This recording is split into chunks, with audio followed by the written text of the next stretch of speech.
Well, hi everybody, and this is DearMamaSal, and today we are going to be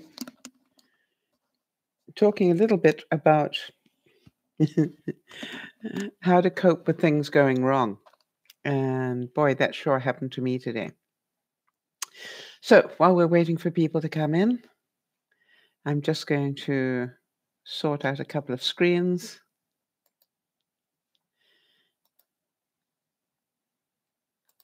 Hi there, Kerry. Hi, Becca. Boy.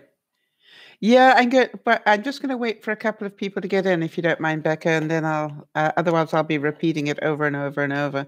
But it's actually, I realized it would make a really good case study as to, hi, Sharon. Because it was the ultimate of getting excited and then, oh.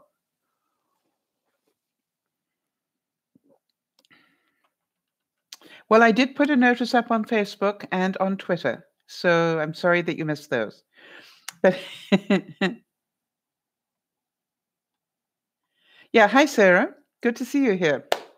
And thank you all for being here. I just need to get a screen up here. Just hold on a second. Otherwise, I can't see everybody as well as I would like. And I would like that.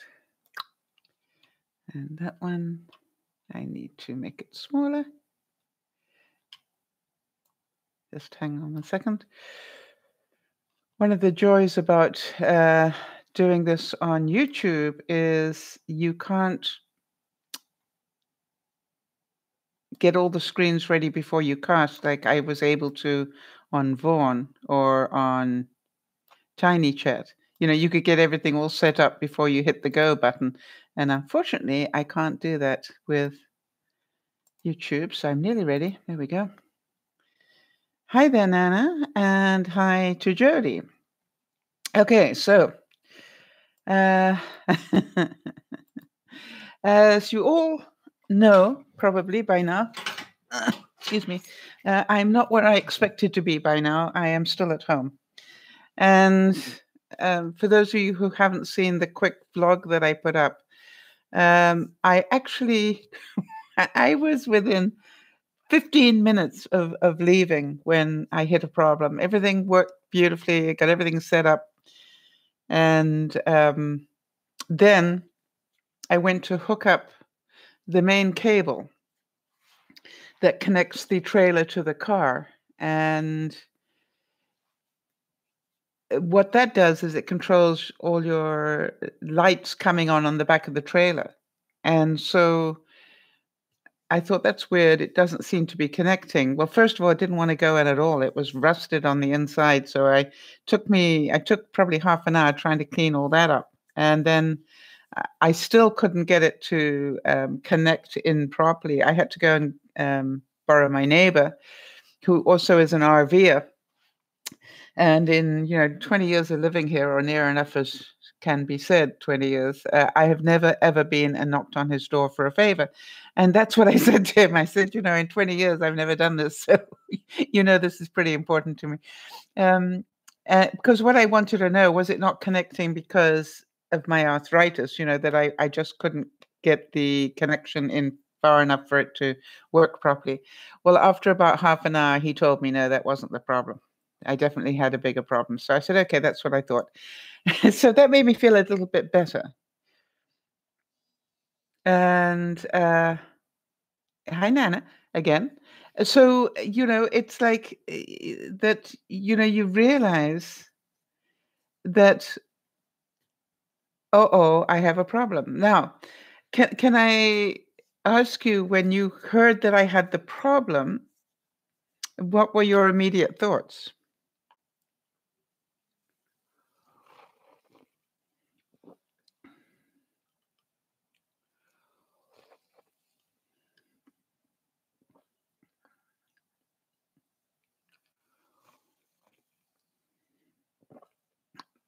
Because I'm pretty sure that your reaction to the fact that I hadn't left home was probably fairly interesting.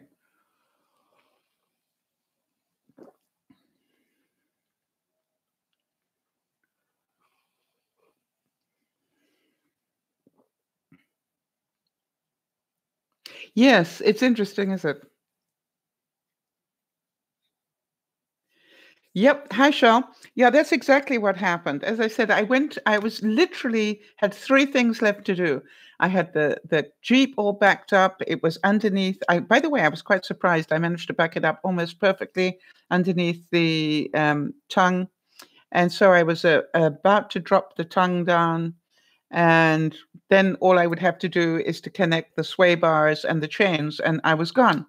The only thing was the first thing in that sequence is to connect up the electrical section, which connects the electrical from the car to the electrical on the trailer. Does that make sense? And you just literally just plug it in like this. No, Nana, I can't go because something has corroded, something has gone wrong with the electrical system. Yes, Jody, that was, I know a lot of people would worry about that. I had just booked for a week and that was like over $300 worth. Um, and I very luckily made the call. And I have to say this, there are times when hi, Maria. I have to say that being a little bit memorable isn't a bad thing because it's me again. The one that caused you all the problem yesterday. And it was so funny because she said, "How can I help you?" I said, "Well, I have to tell you that I'm very sad that you won't have the pleasure of my company because I went to hook up the trailer and this is what happened." The good news was that hi, Maria, where are you from? The good news was that they decided not to charge me, which was really good, really kind of them. I mean, they didn't even charge me one night. Never mind, possibly two. I was expecting them to charge me for 2 nights, and they didn't. So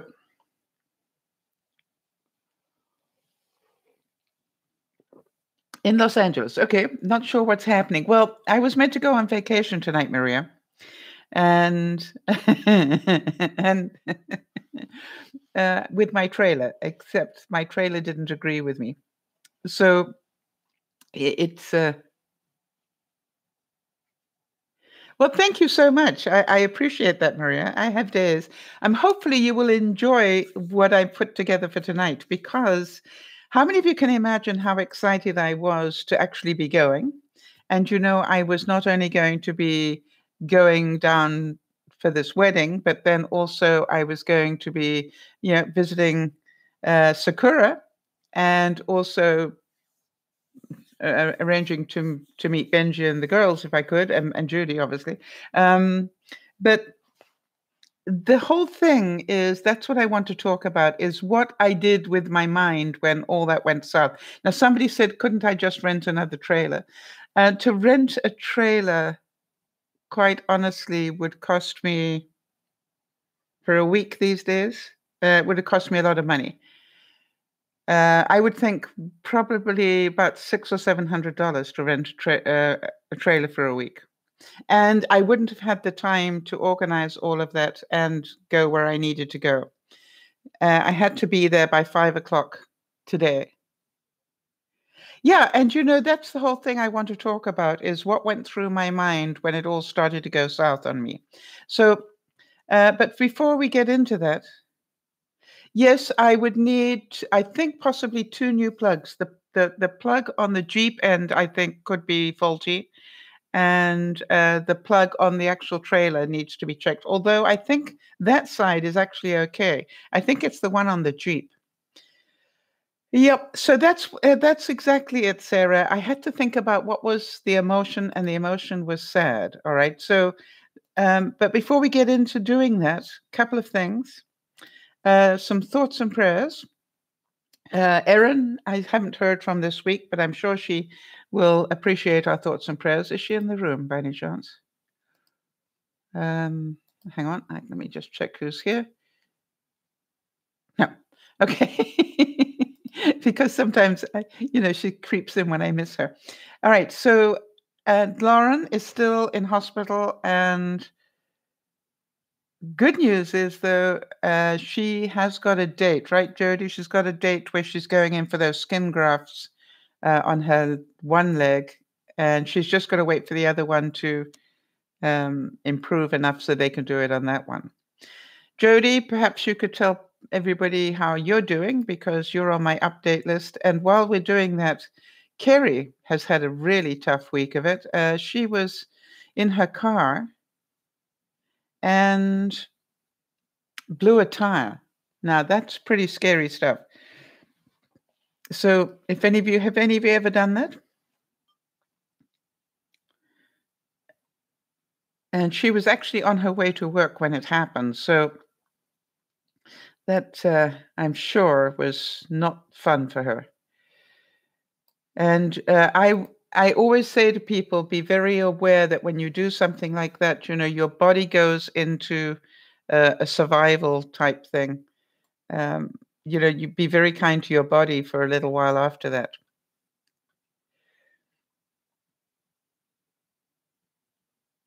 Yeah, so very, very scary stuff.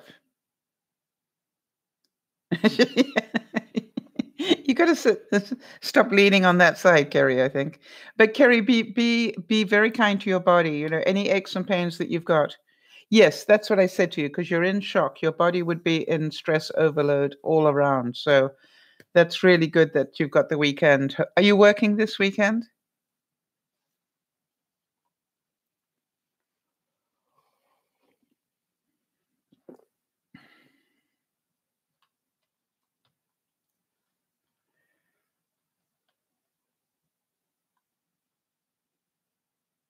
Well, Becca, that's great to hear that. And you know, I for those of you who know about Mercury in retrograde, nothing surprises me at the moment, right? Good, Kerry. That means you get a couple of days rest.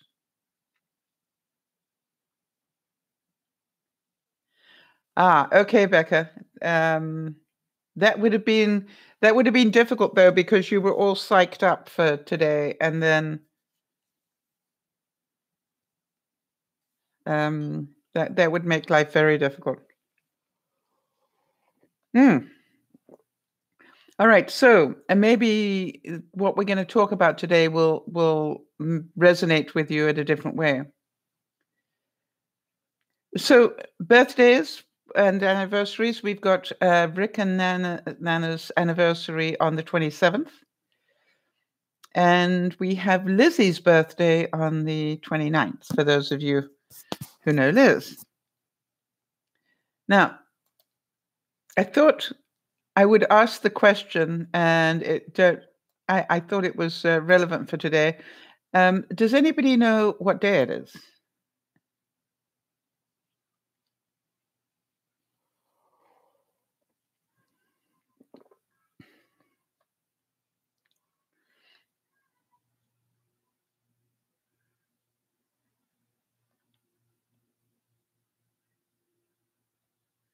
Well done, my very learned friends. I'm very proud of you. Yes, it's 4:20.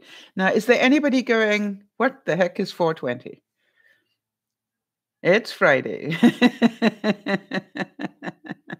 Okay, better known today as 4:20. And for those of you who don't know, Rick told you, of course, what a wise man he is. Hi, Lords, good to see you. Yes, so do you know how it got its name? Yeah. So would any of you like to know why it got the name 420?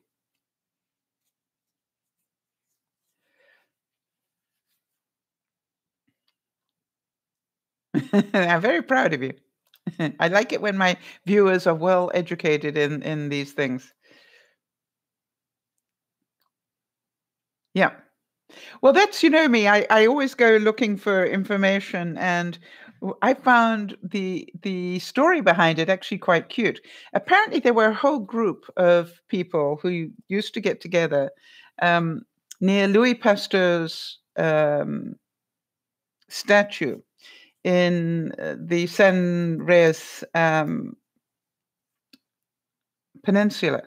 Now, if you don't know where San Reyes is, that's sort of north of San Francisco. Okay. So then what they did is they always got together and they used to say, 420 Louis, which meant meet you at 420 at the statue. Do you all understand that?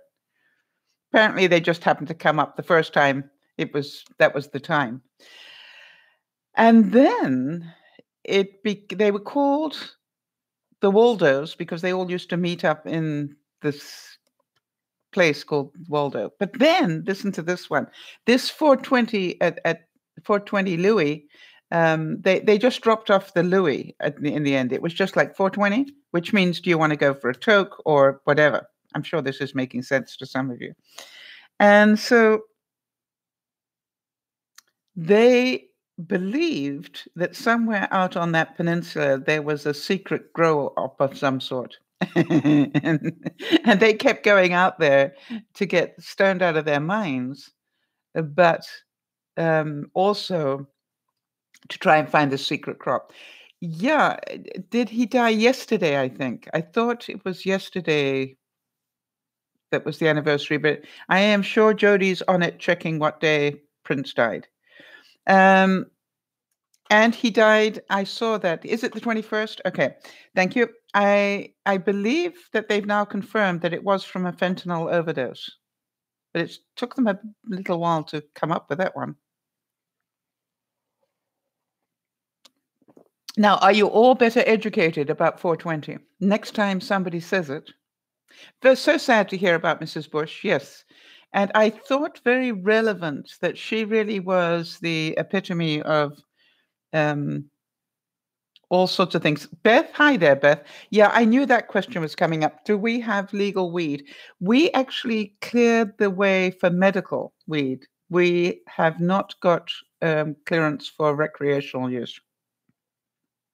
So, and we don't have weed shops. There we go, Jodie. Thank you very much indeed. Well, Lords, what we do on this program is we try and educate each other at the same time. Yes, you see now, certain people have got the license to. By the way, if you actually have clearance in our country to use medical marijuana, then you can grow it yourself, and for your own use and so forth. The only thing we don't have is shops. So if you don't want to grow it, they will have it delivered to you. How do I feel about weed? You know something? How I feel about weed is just memories of my early 20s in London, where everybody. Oh, we do have shops. There we go. Nana's better informed. But we only have it selling medical, right? Not for the public. That's what I meant. Yes, it's not open for recreational purchase, and you have to have a license. And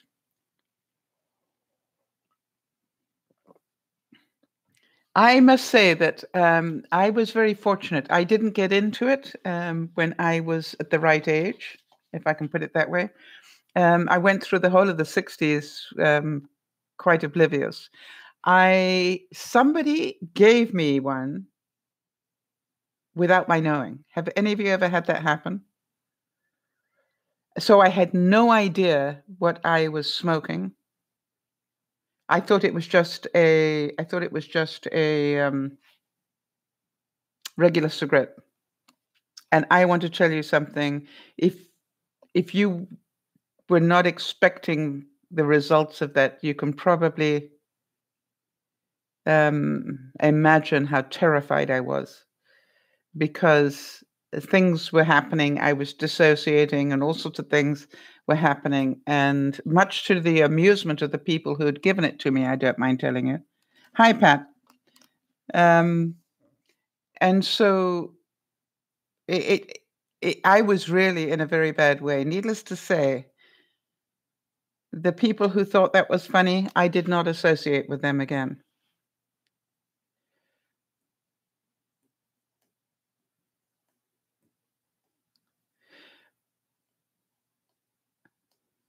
Yeah.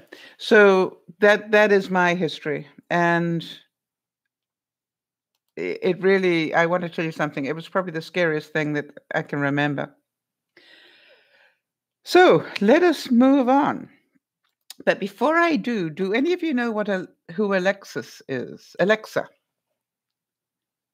Yeah, it's very cruel what they did, and I want to tell you something. It took me some hours to get my brain back. Yeah, Beth, I have no issue with it at all for the right reasons. All right, so Alexa, when I went visiting last weekend, my host and hostess had Alexa in the kitchen, and what I found really interesting was that my hostess would just walk up to Alexa and say, "Yeah, Alexa, the Amazon Alexa, Alexa, give me a warning in 28 minutes." All right, and I thought, yeah, and then she'd say, "Well, here's the thing I'm going to tell you. Did you know you could do it with your phone?" So here's what I'm going to do. I'm going to show you. I have downloaded, I think it's called Google Assistant, free. But here's why it's interesting. All right, watch this for a second. Hey, Google, give me an alarm in 5 minutes. You got it. Your alarm's set for 7:29 p.m. Thank you. How cool is that? Right, wait a minute. Hey, Google, what's the temperature? The current temperature in Surrey is 9 degrees. Thank you. Which would be about 68 in American. Now, how many of you? All right, give me, what should we do? Let's do some math. Hey, Google, what's 18 times 18? Hi, The Layla. answer is 324. How cool is that? All right, so for those of you who've got Android, download Google Assistant.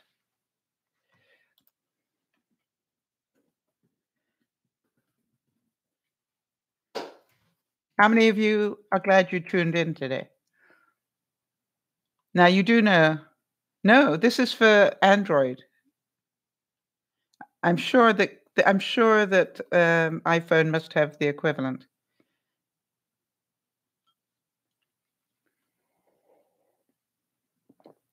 So it's going to save you a whole pot of money at Amazon. You don't need that. You can now just use your phone. Sarah, yes, iPhones have Siri. That's what I thought. They already have their version. How many of you are going? You have no Android. Okay, so what sort of phone have you got, Lawrence? You have an iPhone. Okay, so you know that you can get it through what, and it's just called Siri. You can do it with Siri on iPhone. So now you can go and put the wash in and walk back and just tell your phone to tell you when it's done. How many of you are going, that's what I would use it for most of all? Now, what I've done is I've put it for 5 minutes, so it is going to ring in 5 minutes, just so you can see what would normally happen. Okay? I hope you're happy about that. Give me a thumbs up if you are. All right. So today's case study is called, and we'll take a time check at 7:26. Yeah, time is for baking bread, for doing anything, but I think I would use it most of all for timing. All right, so here's the thing. And if only we could teach her to do the dishes. You're right, Pat. All right, so today, Houston, we have a problem. Or I told you that you would be, Carrie, that you'll be in shock for some days. I would think I'm more concerned with the fact that you say that you're bruised all over. How did you do that?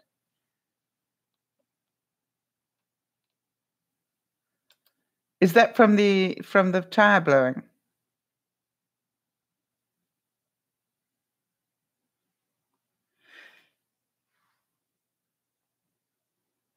Yeah.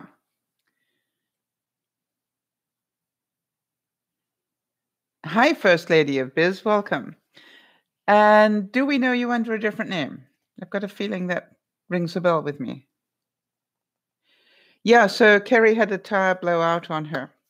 All right, so I'm going to move on just so that we can get this part of it done, and then we can go back to chit-chatting afterwards.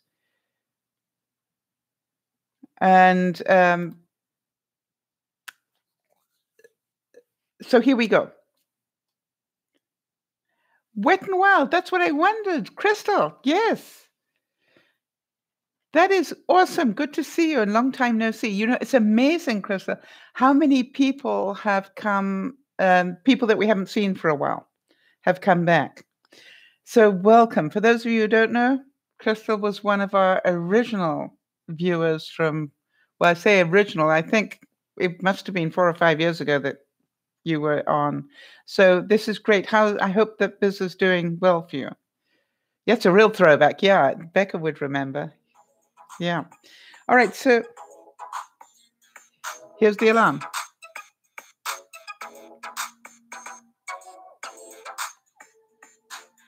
Isn't that amazing? We just, Crystal, have you got Android or iPhone?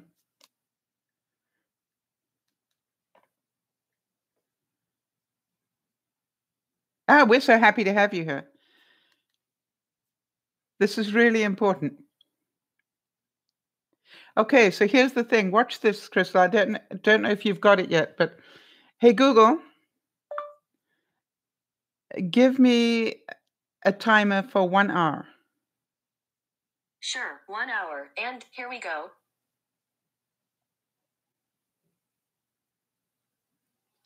So, Crystal, I just downloaded the Google Assistant for Android, and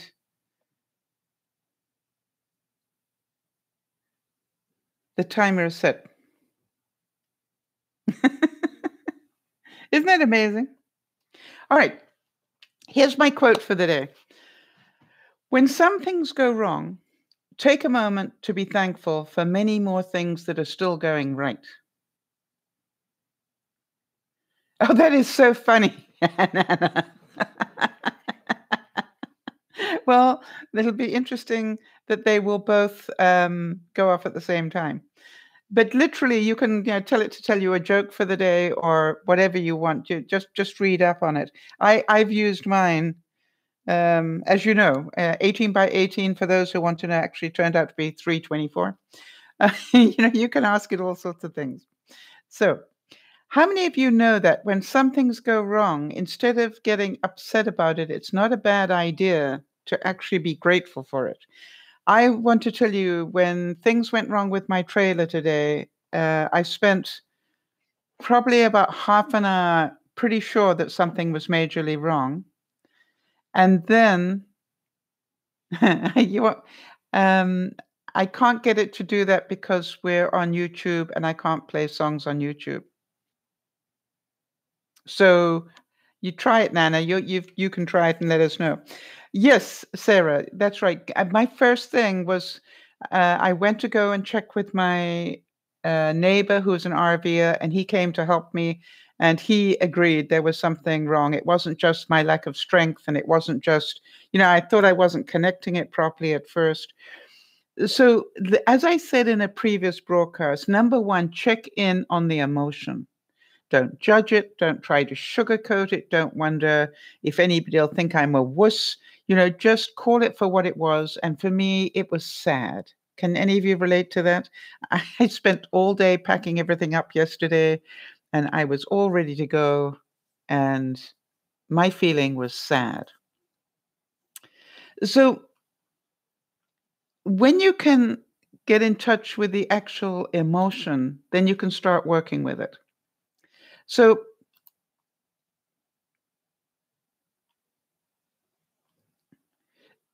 to me,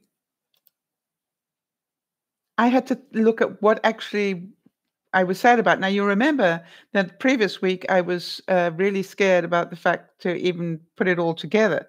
Well, I got it all together, and here I was now not able to go anywhere. So I was sad because taking the trailer out for the first time since Big Brother Jeff was here, was sad to me, right? It didn't happen. Yes, I want to tell you something, Sarah. If you can name the emotion, you're halfway through sorting it out for yourself. I really have to say that. If you can really get in touch. Now, do you think there was some frustration in there for a little while to begin with? Funny enough, the frustration, there was a lot of talking to myself at the beginning, and I'll talk to that in a minute. But basically, the overall emotion actually was sad. By the way, for those of you who haven't let me know you want to be on the mailing list, please make sure that you do. We're putting together a special mailing list for our viewers so that I can have this sort of, get stuff out to you before I get it out to the rest of the world sort of thing. Thank you very much, Jody. Yes, you see, now the same thing as Kerry today can be grateful for the fact she wasn't on the highway when her tire blew. I'm going to be showing you that I was really grateful for a lot of things. But first of all, let's talk some more about my sadness. So remember not to judge it, right? Because this was my inner child that was really sad. She wanted to go and play. Can any of you believe that? But I also had an inner critic that was going on. And I'm sure that some of you will relate to this. Why hadn't I checked it out before? Did any of you wonder about that? And then, who leaves a trailer sitting around for 2 years and expects it to work? And then what a total waste of time and energy, those sort of things. And then now what? I have to be at a wedding tomorrow. Well, funny enough, I coped with all of this incredibly well. And that's why I wanted to talk about it. So I'm going to answer some of those questions because those came through my mind, but I blew them up very quickly. And what I want to do is just show you what I did to get rid of the judgments and everything else that was there. And by the way, I really do think I'm getting a lot better at this than I used to be. And in fact, my neighbor was pretty shocked. All right. So number one, remember, it's okay. Just remember those words. Just say to yourself, it's okay. So why didn't I check it out before? Because I didn't. And who leaves a trailer sitting for 2 years? Apparently I do. That's literally what I said. I was answering it in my head. And what a total waste of time, energy, and emotion. And I went, true.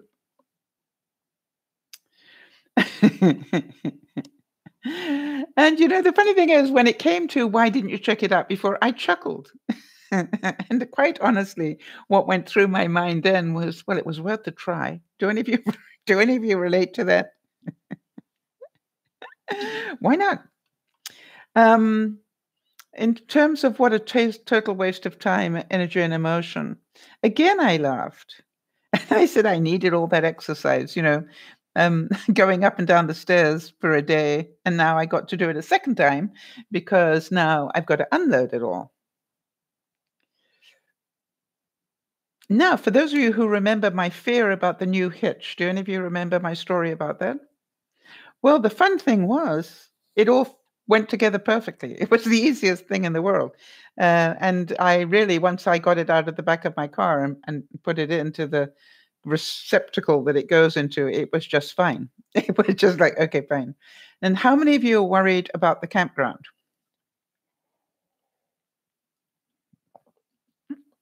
So it was really lucky that I phoned. And as I said a little bit earlier, I was really lucky that I was memorable because when I phoned them, I said, I don't know if you remember me from yesterday. And they laughed because, my voice is memorable.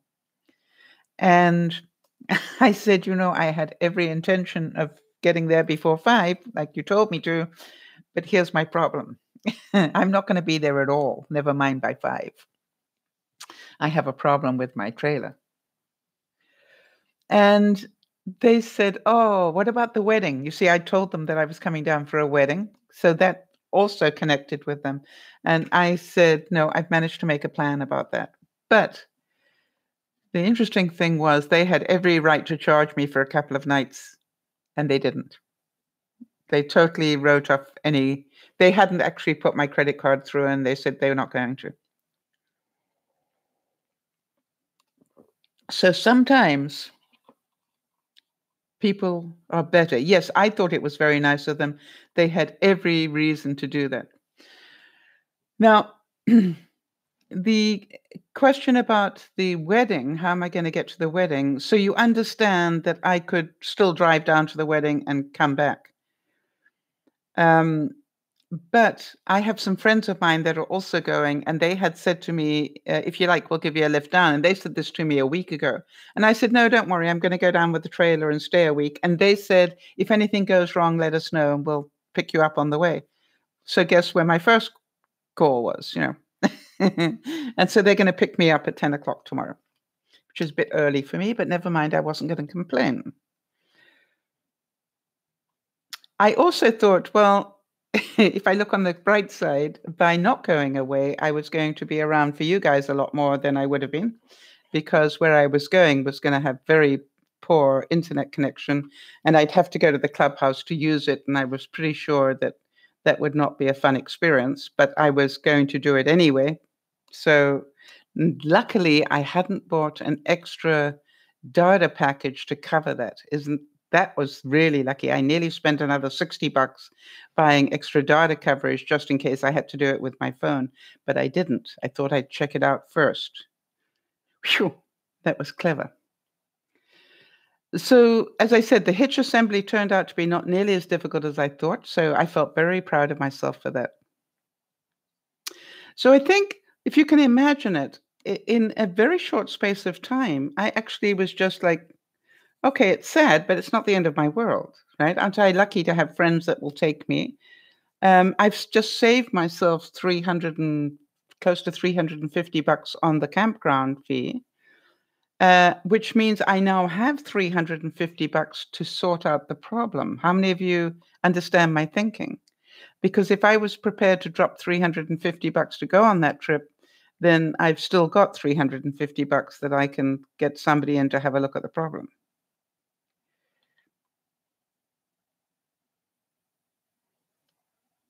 Oh, sorry. It's my keys to my trailer. Sorry. Oh, now I can't take it off. All right. And it's just Adventures in Leadership, Becca. So can you see that I can spend that money and have somebody come in? I can't move the trailer off my lot because I need the electrical to move the tongue up and down. And even though it's plugged in, that is not working. So I can't take the trailer to the trailer place. They're going to have to come to me, which is going to be expensive. But I looked at it and said, I'm going to get somebody to come look at it and give it a quick once over as well at the same time, in case there's something else. I really was very grateful that I wasn't on the road, as Kerry was. I could have been a mile away from home and have this happen, or even just the other side of the border and have something like this happen. So I was very grateful, quite honestly. And as I said, how lucky to have friends that were going. Hi, Jamie. How lucky I was to have friends that were going down to the wedding tomorrow. And then think of all the exercise I'm going to get on Sunday. I've brought back, obviously, the computer and the clothes that I will need to wear and some of the stuff from the fridge. Now, I'd run myself out of dairy products because I knew I'd be buying them across the line. Duh. So now I'm going to have to make a plan about that one. But, it's not a major, right? And the other thing is, I thought it really did make a really good case study. So my question to you is, if it had happened to you... Oh, wait, I want to finish this up. However, like Kerry, I am very aware of my body. And I was already suffering with a migraine yesterday. And so I was very aware to be good to my body today. Does that make sense? Because I knew it was in it was fighting itself a little bit. I already had a migraine, and then I had this disappointment come in. And so really important. Yes, Jamie, you'll remember Crystal from Wet and Wild. Crystal, I think Jamie was around in those days. Um, and so now it's a case of being pretty kind to myself. So after the broadcast, I'm going to go and take a really nice warm shower. I noticed that I have pulled a muscle in my back, nothing too serious, but I have pulled a bit of a muscle in my back. So I'll be taking ibuprofen tonight, some more of it. I've already taken some.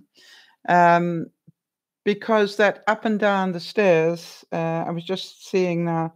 Yeah, I did over 5,000 steps just up unloading. So that'll give you some idea, right? So, Jamie, I just wanted to know if you've got an Android phone or a iPhone. And while we're broadcasting, I'm going to get my watch to charge, ready for tomorrow. You can tell I'm in pain. Okay, I tried not to dwell on that one, but thank you, Jody. Yeah, actually, I am. I'm okay. You got an iPhone. Then what I wanted to tell you is going to be of no use to you. Who else came in late? Crystal, we told, right? So I look at it and go, how many of you would have been thrown completely off kilter by something like this? How many of you would have got emotionally angry or frustrated?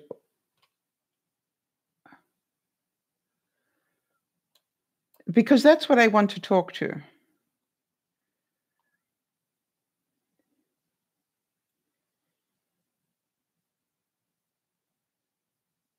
Yes. Well, this is the whole thing, right? Is that I love that. Nana would have blamed Nick. It's all your fault, Rick. Yes, exactly, Jan. That's what I'm just talking about. That, really, I am so grateful that it didn't happen, like I was, just across the line in the States and something happened where I was stuck between where I wanted to be and home. But it's funny because it really didn't faze me. It was really strange. And I would tell you the truth if it had. If I'd thrown a conniption or something, I would tell you that. But I really was amazed. And the person who was most amazed was my neighbor. He said, I can't believe how calm you are. I can see you've got everything loaded into the trailer. That must have taken, because he knows I'm on my own. He said, that must have taken you some time. I said, yeah, it took me, best part of a day. Because, I do a couple of runs up and down, not runs, but a couple of journeys up and down the stairs, and then I go and rest, and then I do a couple more, and then I go and rest, and that's how I did it yesterday. And so I look at it and think how lucky I was in so many ways. Now, I have a story to tell that's probably going to shock a lot of you. So are you ready for this? I need you to take a breath because you probably don't know that this is happening. The one thing when I tried to book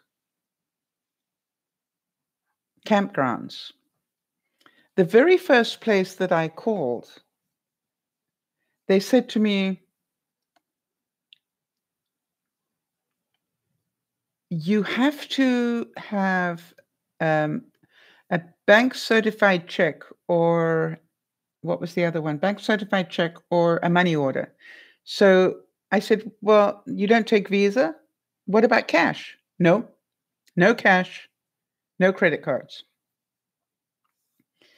Now, I don't know about you, but I was a bit stunned about that. That like neither cash nor a major credit card. Can you believe that? And then I went on to try and find another place, and I hit a second problem. Yeah, I know. I'm going to talk to that in a second, Sarah. But I hit a second problem, and I don't know if any of you can imagine this. The second problem, and it happened in 3 different campsites. They said, "How old is your rig?" And I'm going, "What? How old is your rig?" And I'm going, "Why is that important?" Well, we only allow rigs that are 10 years old or less.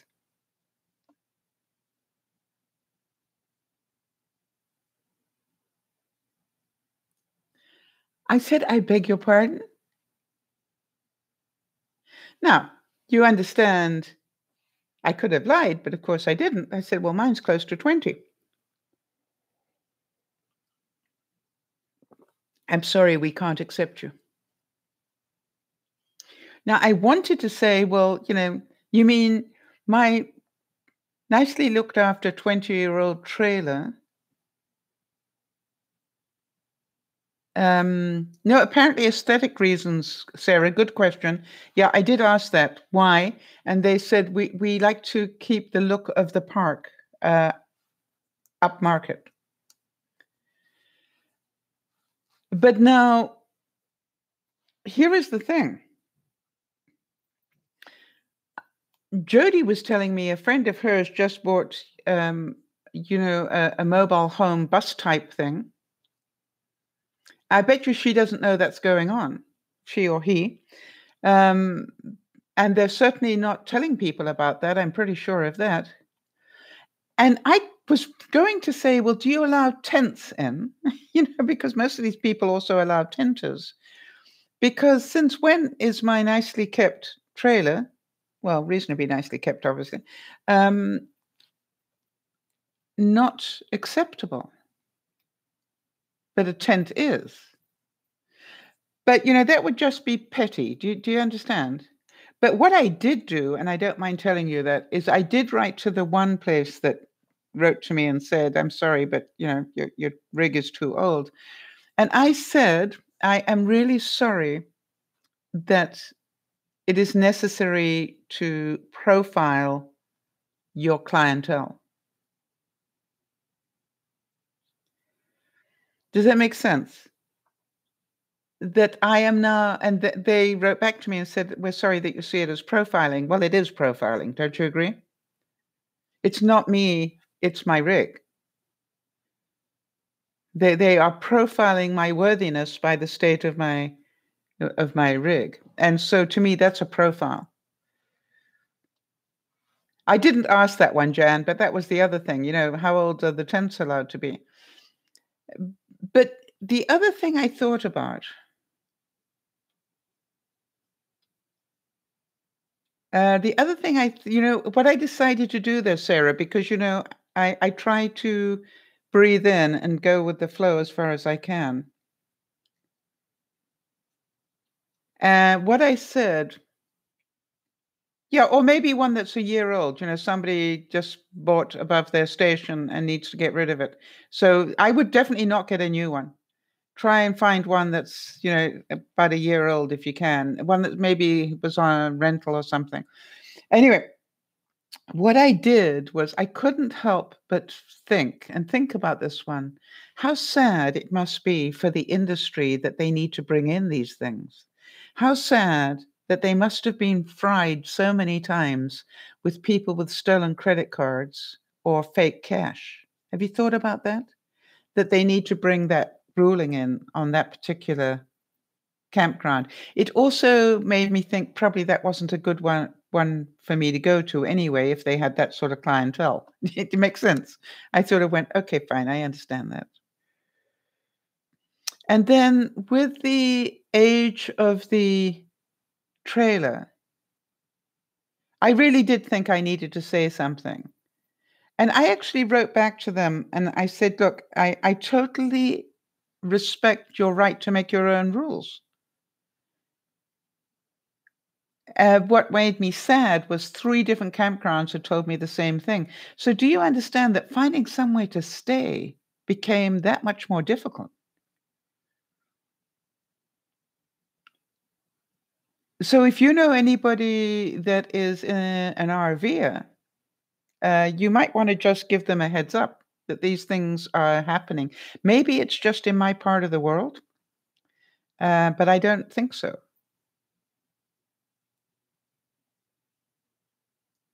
So now, does it make sense to you guys that I'm sitting here going, do I want to throw a whole lot more money into my trailer if I can't use it?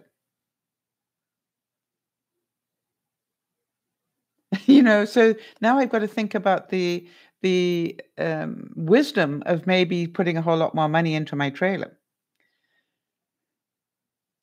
So I thought I'd share that information with you in case you've got, as you say, you've got friends or family, whatever, that to really make sure they book ahead of time and check if any of these funny rules are in place.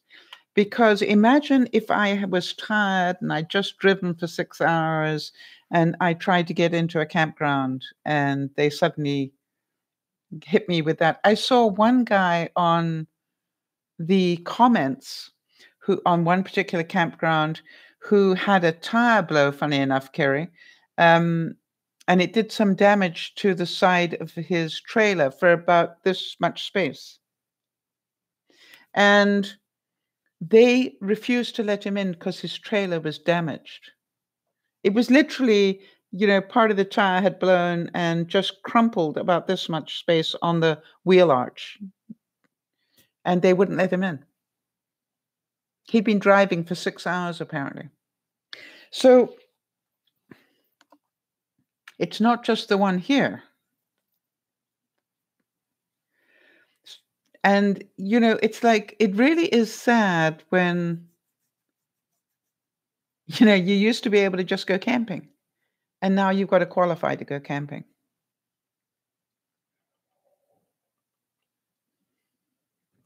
That's why I'm telling you.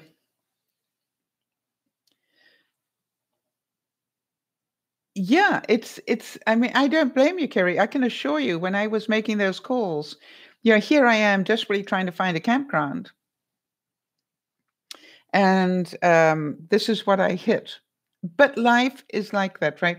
So here's the thing as well. Is getting upset going to make it any different?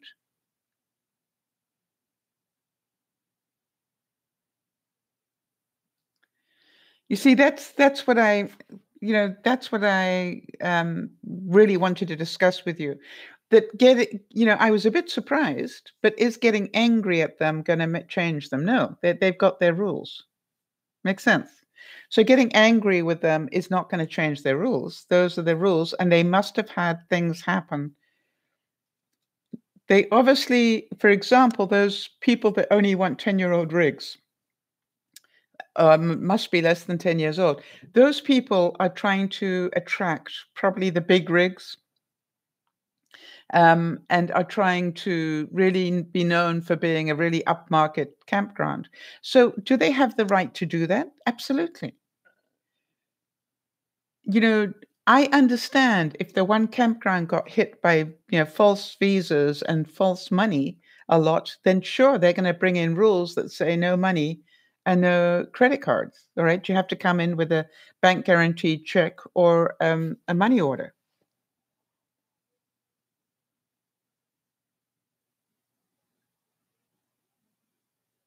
Yes, and this getting up, I used to get so bent out of shape though, Kerry. I don't know about you.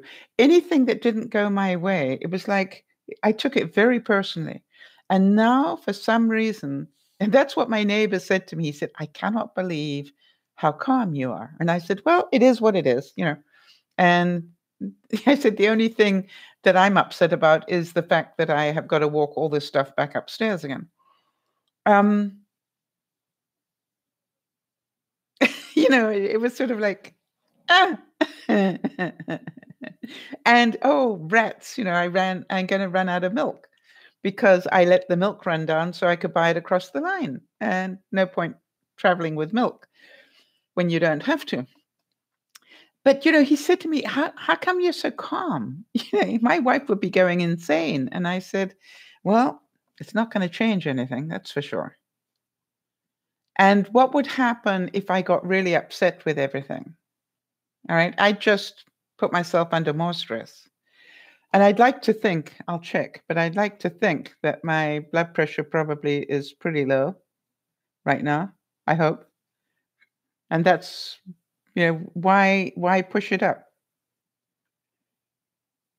Let me check for you. So did any of you find any use for any of this that I've been talking about? Is it a heads up for any of you? Did any of you think, good point?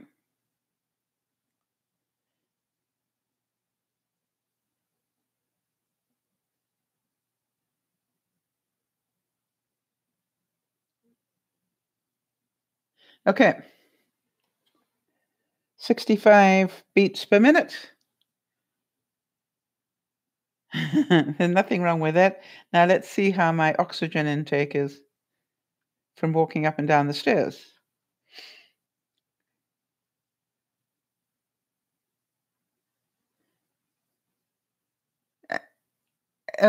Becca, because of today's broadcast or just because of what's going on at home?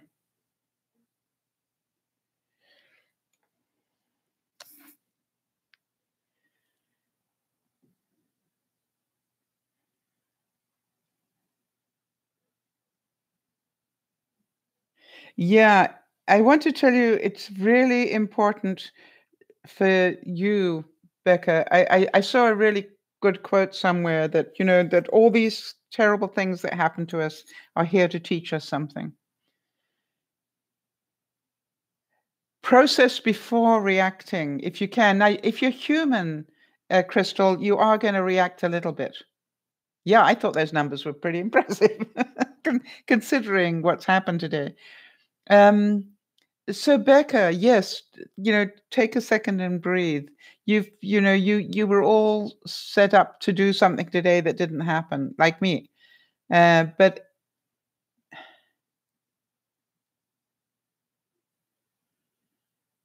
yeah, but yeah, but if you can, Becca, take a moment and realize that however upset you get isn't going to change anything, and that takes. Unfortunately, you have to live through quite a lot of stuff to get there. All right. Can some of you see that I could have absolutely freaked out and it wouldn't have made a blind bit of difference? I could have called the um, campgrounds 1,001 names and it still wouldn't have made a difference. All right. Yeah, Sarah, one of the things I try and teach my viewers is to stay outside and look back in. All right. If you can get outside your emotion and look back in, it doesn't control you as much. And so when these things happen, and Becca, understand that because you've had a death in the family, your emotions are going to be so raw anyway, and they're going to be raw probably for a year. And we've talked about that. And to be aware of that. And what can we do to support you?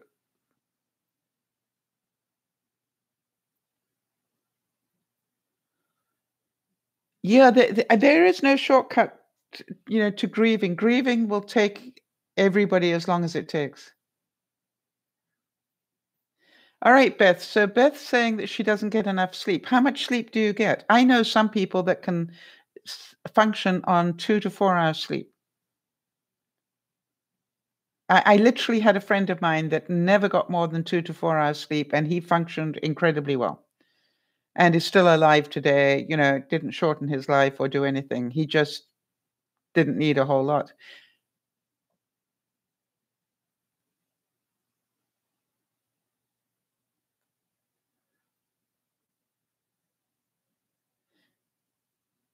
Yeah. So if you've got to think about this. Um, is your lack of sleep due to the same problem that I had, which is sleep apnea? Now, I'm pretty sure that for Becca, her mind is still busy trying to process the loss, and that will.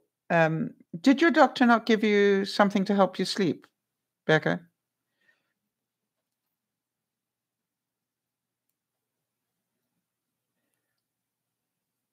So I don't think, I mean, what do they say? You should get 8 hours sleep a night? Yes, doctor.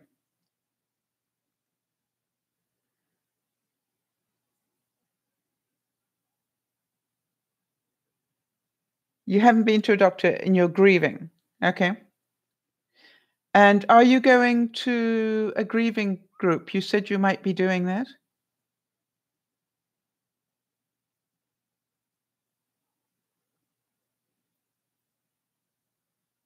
You see, the reason to go to counseling or to go to a grieving group is because it'll help you cope more quickly.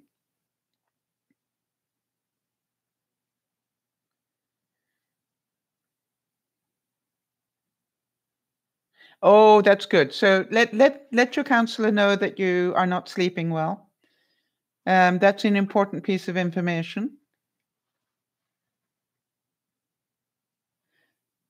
And I think you'll find that as you go through the counseling, Becca, that you will start sleeping a little bit better. Might take a few sessions, but as you start processing the feelings, you will start sleeping better. I think one-on-one counseling will be wonderful for you. I really do. And you know something, Becca? Um, just so that you know, it might help you in a lot of areas, not just on the grieving side.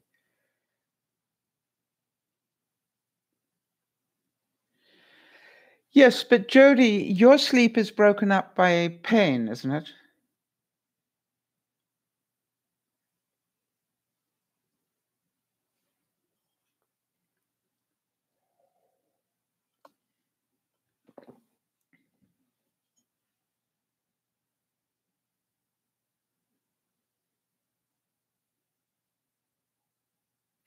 Yeah. I think, so that is very difficult because once you've woken up with pain, to go back to sleep is very difficult. Yeah, I've always said that it takes a lot of courage to go to a counselor and get help, but I still, to this day, say it's the best thing I did for myself. Um, two things. One is I went to a counselor, and secondly, I actually joined a group for a while. And then I realized I wasn't nearly as sick as I thought I was by comparison. Do any of you know what I mean? It was like, oh, apparently I'm not so sick after all. Um, but I did cause a lot of problem, as you can probably imagine. I really, some of you've heard this story, but they really picked on me, and they picked on me because of my accent, and they picked on me because of who I am, because I was breathing. And they picked on me for all sorts of different reasons. And then, I was a little bit concerned because nobody came to protect me. Do you know what I mean? Nobody stood up for me at all. And then I went, okay, fine, so be it. But then they started to pick on other people after they found I refused to react to them. I refused to get angry. Um, and then they started picking on somebody else because they couldn't get a rise out of me. And then that was not a good thing. Yeah, actually, Sarah, it was funny because the the counselors running this particular thing said to me, "Why aren't you protecting yourself?" And Sarah, I don't know if this rings any bells with you, and it may do. I said, the funny thing is, I could cut them off on the knees with just a one-liner. It's part of the reason why I'm here. I don't want to keep reacting. I can make people laugh with a one-liner, but I can also hurt them real sore with a one-liner. Do you know what I'm saying, Sarah? It's just like you don't have that skill in one way, it goes both ways. And I said, I could really protect myself quite easily if I chose to, but I'm actually here to learn not to react to everything.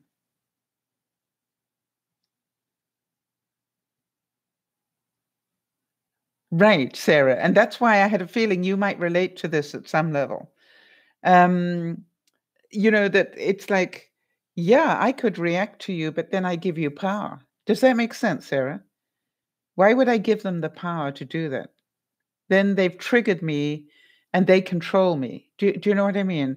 If I react to them pushing my buttons, then yeah, I had a feeling you would for some reason. I'm going, yeah, I think this is Sarah's stuff. I think she knows about this. And so what I said was, I am here to learn not to react. Hi, Debbie. Yes, Debbie. And welcome. I don't know when you popped in and I didn't see you come in, Debbie, but welcome. How many of you relate to what Debbie's saying, right? She can't cut her mind off.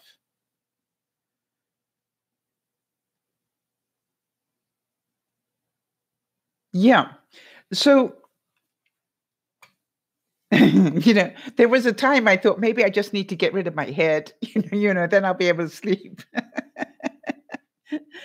Yeah. So first of all, if you're not sleeping well at night, if you're not getting enough sleep at night, two things. Number one, check out whether you have sleep apnea or restless leg syndrome, because I found out that I had both of those. Now, I have explained to Jody time and time again about why the mind races at night. So, do any of you want to hear what my thing is about this?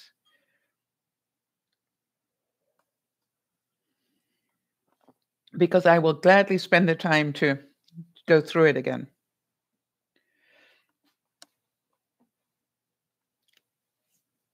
I really do believe that can anyone have sleep apnea? Yeah, it's not it doesn't profile people, Beth. It just means that at night the muscles at the back of your throat relax and then constrict your airways, so you end up choking. And I didn't know until I did the test this year that I have that happen to me 16 times an hour.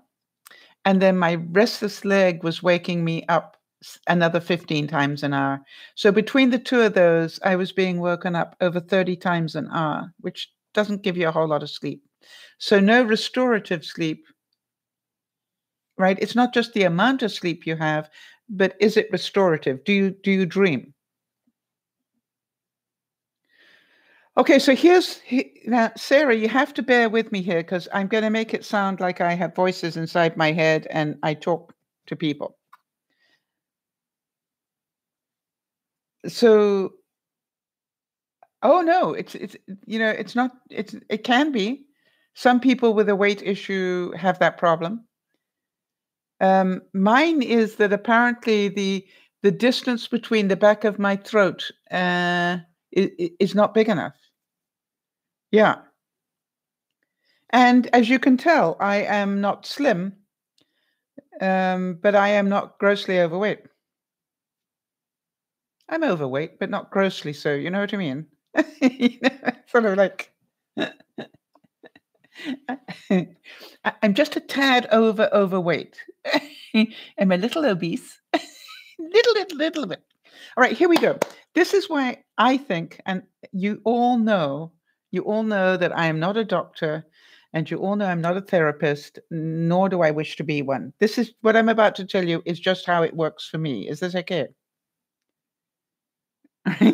So just so that you all know that.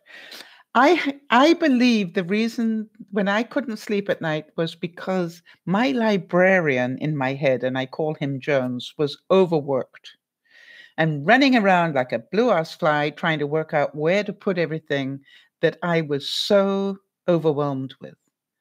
So it was like he was trying to file everything. And, he really has big boots on when he does that. He's not quiet. And he's slamming filing cabinets. And then he's asking me, where do you want this filed? And, so I never got any sleep. Does this make any sense to anybody? Because you see, if you're overwhelmed,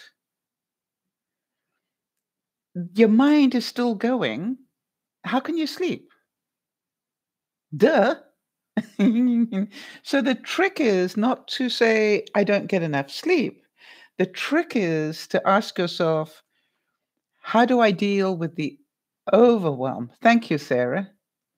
How do I deal with the overwhelm before I try to go to sleep?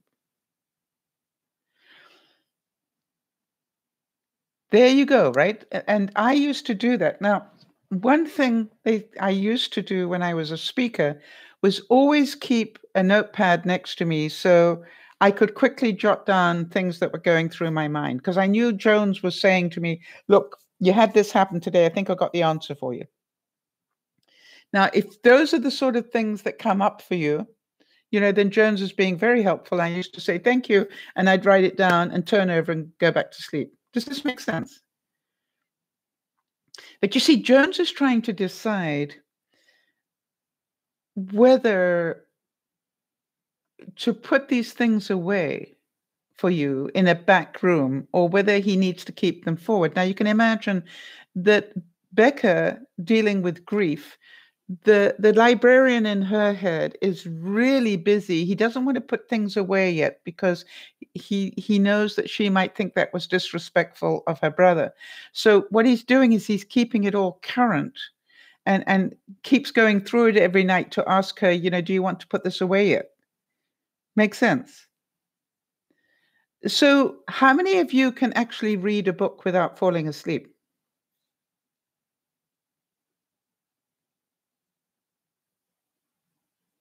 Becca's librarian is working overtime every night. That's why she can't sleep very well.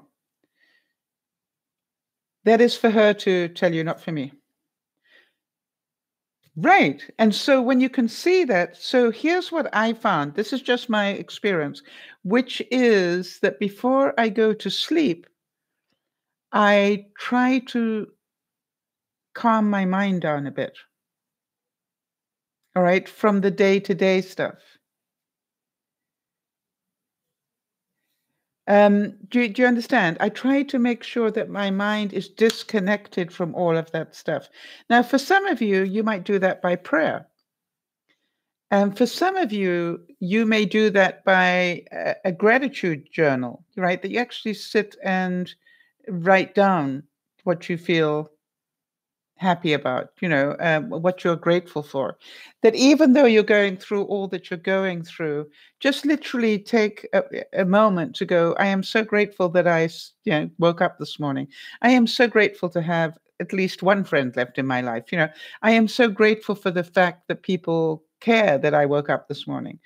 Just try and see if you can find 10 things a day to be grateful for.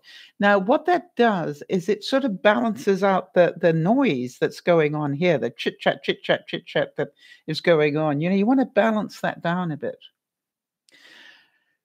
The other thing is you may want to read something that calms you down. Now, I found that when I'm in overwhelm,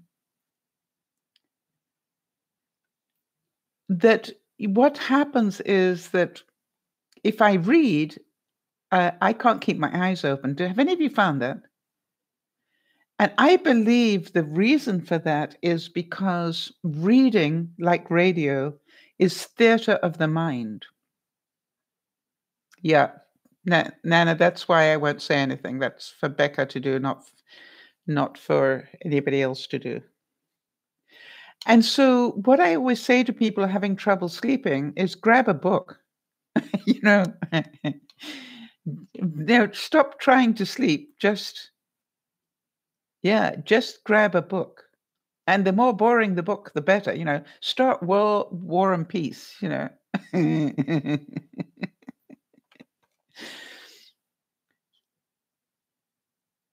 Yes, when you read on your iPad, you get sleepy. Now, this is why. Because it slows down your mind. Does that make any sense, Beth? It's giving you a new picture to see. When you're trying to go to sleep, you're busy worrying about everything that you have to worry about. When you pick up a book, it's like a movie that plays. Right? I find CNN works really well for me, Kerry, because they keep repeating the same stuff over and over again. So, I look at it and I go, start reading, all right, whether it's on a Kindle, an iPad, or a regular book. Now, here's what I do, though. Sarah, is I have CNN on and I turn my back to it. All right? I have it on and then I turn over the other way. So the drone is there.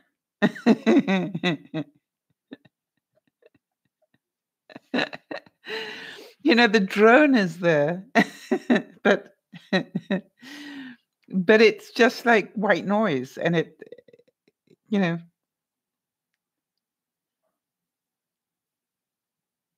yes, and that's why I'm saying, some people need that background noise to sleep. I I still to this day, Beth, I still to this day sleep with a light on. And that's years of being a professional speaker where I was in a strange hotel every night, just about. And so therefore I kept the light on so that if I woke up, I'd know exactly where I was. Yes, you put on podcasts. And that's because it gives Jones a bit of a rest, right? Jones doesn't feel he needs to be up filing for you because you're zonked out on a podcast. The other thing to do is to binge watch, but turn your back to the whatever it is. I've been binge watching programs for ages, but I do it so that I can fall asleep. Now, if the husband's snoring, maybe he has sleep apnea because that's the first sign that there's something going on. So, all right. So, do you understand the principle of Jones? So, the thing is this: if you can next time you're not awake, you're not sleeping properly, just ask yourself, okay, fine, Jones, just relax. you know, just relax. I'm fine. We'll worry about the rest of this tomorrow. All right. And I'm going to turn over and read a bit now, just so that you know that I mean that.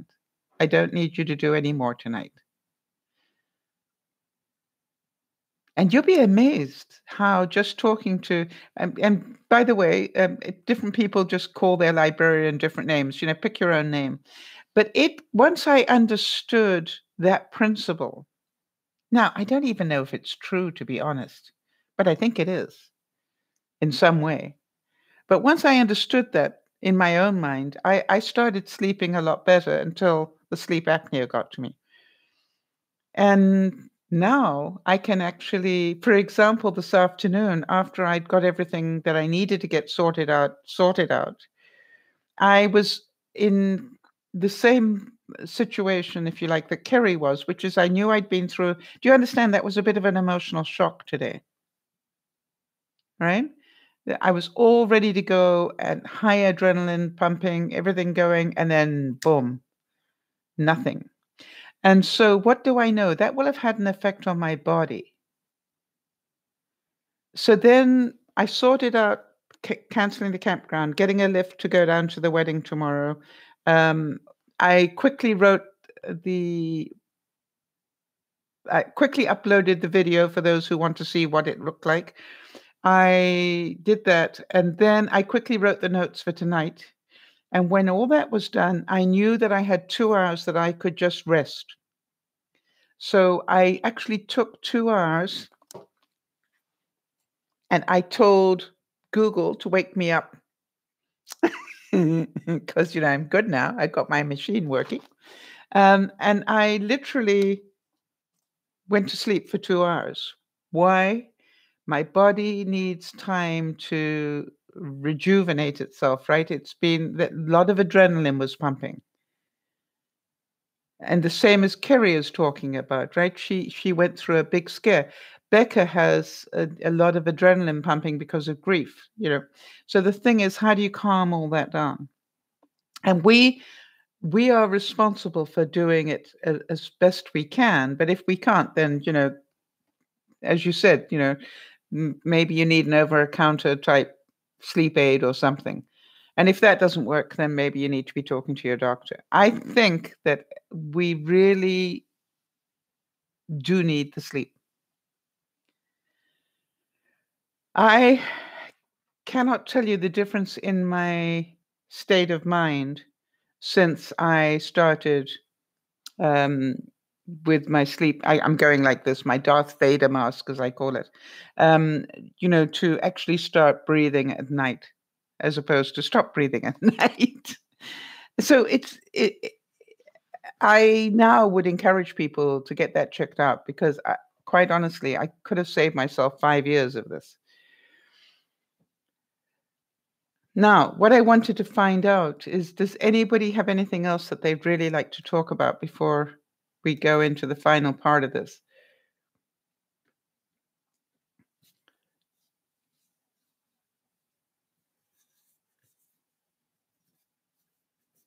And what I would like you all to do is this week, whatever happens around you, take a deep breath and check the emotion. And realize that everything is there to teach you something. If you overreact to something, ask yourself, why did I get triggered by that? And it has to do with control or fear. Actually, Dr. Jerry Jampolsky said, everything relates back to love or fear. So if you're reacting to something, you have a fear of something. All right. So does that make any sense? That we react because of we can't control that emotion. And quite honestly, I am getting a little bit surprised at my ability these days. And maybe that's why they say, wisdom is, yeah.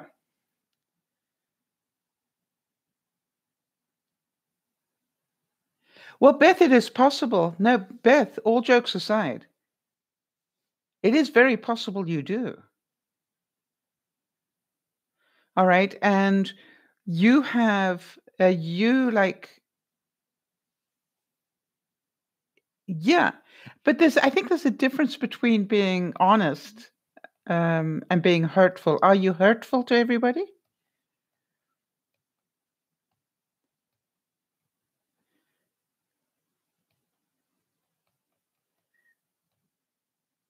No.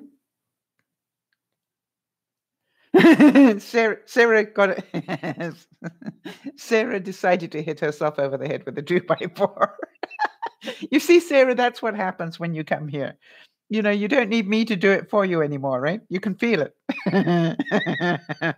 I love the honesty of that, Sarah.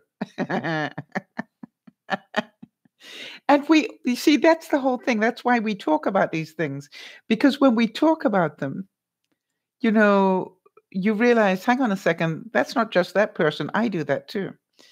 Yeah. So I think there is a difference here, Beth. Yes. There is a difference between being blunt and being hurtful. So do you want to give us an example? And let's see, maybe you don't think it's hurtful, but maybe other people do. There's a thought.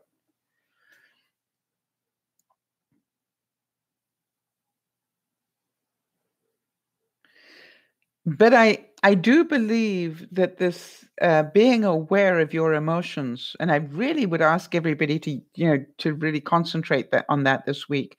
Be aware of what triggers you. Things aren't going your way, so you start getting upset. And ask yourself, why did I let that upset me? Well, because it's not meant to do this. Well, it just is. It just does. So let's have some examples of that from those of you who know what I'm talking about. Give me some examples of things that have triggered you in the past.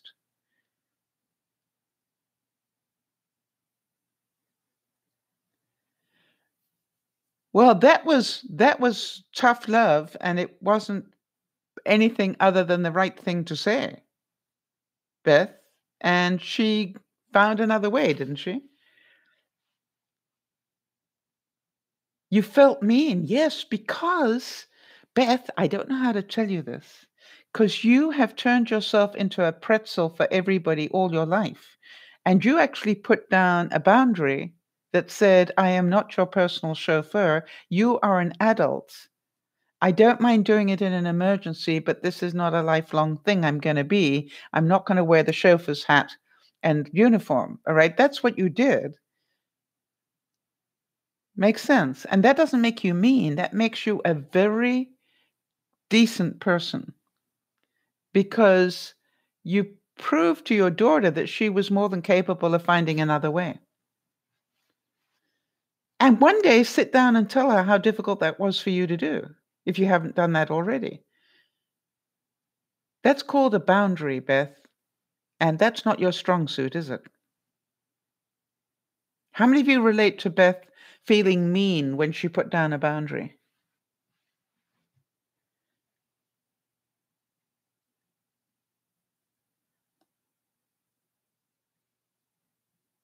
Right. You know, Beth, you've probably heard me tell the story, but I had to put a solid boundary down with somebody I called my best friend, right? Because she was abusing my friendship. And that was not easy to do. But today, now she thanks me and says it probably saved her life. So, sometimes we need to do these things for ourselves as well, not just for them.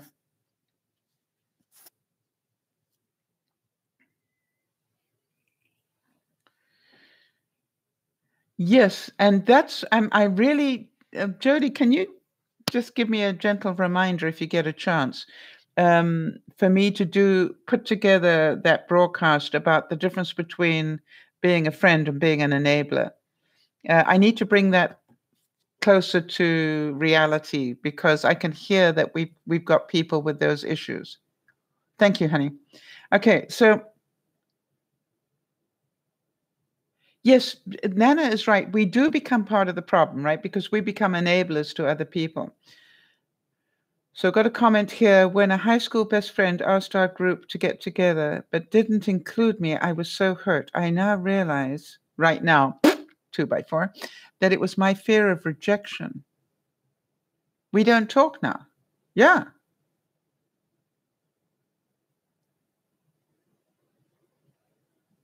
All right. And so now you're saying that you won't drive your daughter to work, but when she has the baby, you will be babysitter to the baby. That's very kind of you. Ah, very good point. I've got Alexa. She can help me, right? Hey Google, remind me to do the broadcast about friends and enablers. When do you want to be reminded? 3 days. When do you want to be reminded? In 3 days. Okay, do you want to save this? Thank you. Sorry, do you want to save this reminder? Yes, please. Sorry, do you want to save this reminder? Yes. Save. Yeah. Okay. Reminder saved. Okay.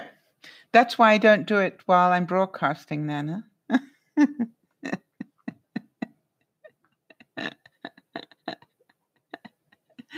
All right. So,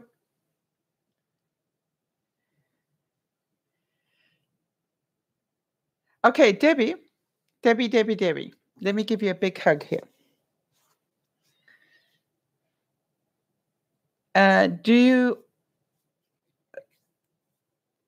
You did the best you could. I have no doubt about that.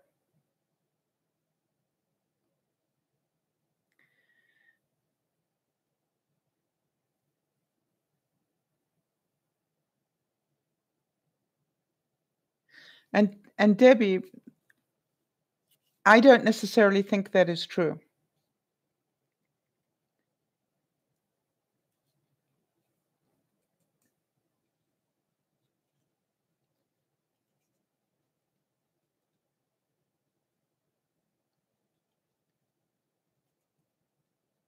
So for any of us who have been through anything as devastating as the loss of a close person because of depression or whatever. You can go that route and blame yourself, but it's not true. Debbie, you have to know that sometimes no amount of love or caring or trying to do an intervention will help you or help the other person. And it's so easy to spend the rest of your life blaming yourself for something that was out of your control. If Jeff had wanted help, he would have asked for it. You know, and that is the difficult thing, is to actually believe at some level that they are at peace now. And blaming yourself for it is not going to help them. The best way to help them is to get on with your life and be forever grateful for the time you had together.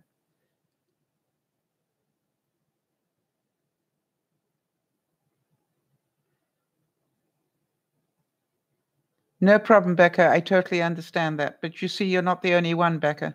There are other people hurting on this issue as well. So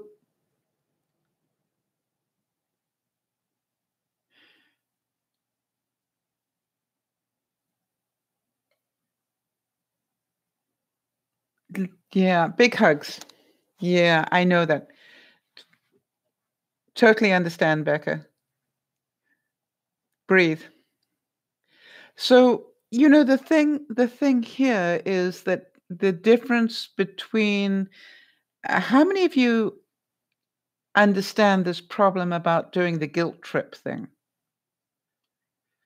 Do any of you struggle with guilt? This is probably another one that we need to have um, a whole broadcast on.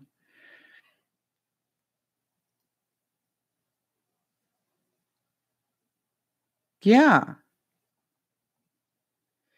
So you see, the thing is, what you forgive me for a second here, Debbie. Yeah, where does guilt get you? I mean, tell me. I'm sorry for this. Now, Sarah, I know you've got a sense of humor, so bear with me here. Debbie, I don't know you as well. Yeah, Kerry used to be really good on those things, right? But the thing is this, when you really boil it down, is feeling guilty doing you any good or anybody else any good?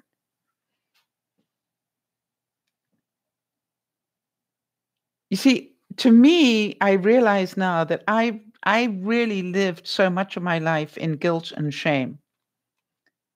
Really. And it's just like, why did I do that to myself? Nada. Exactly. And so every now and then, Sarah, you need to have a look in that mirror and go, oh, this is really helping a lot, isn't it? Not. It's just like, why feel guilty? All right. Can anybody want to give me not not a highly emotional one, just a regular sort of guilty thing?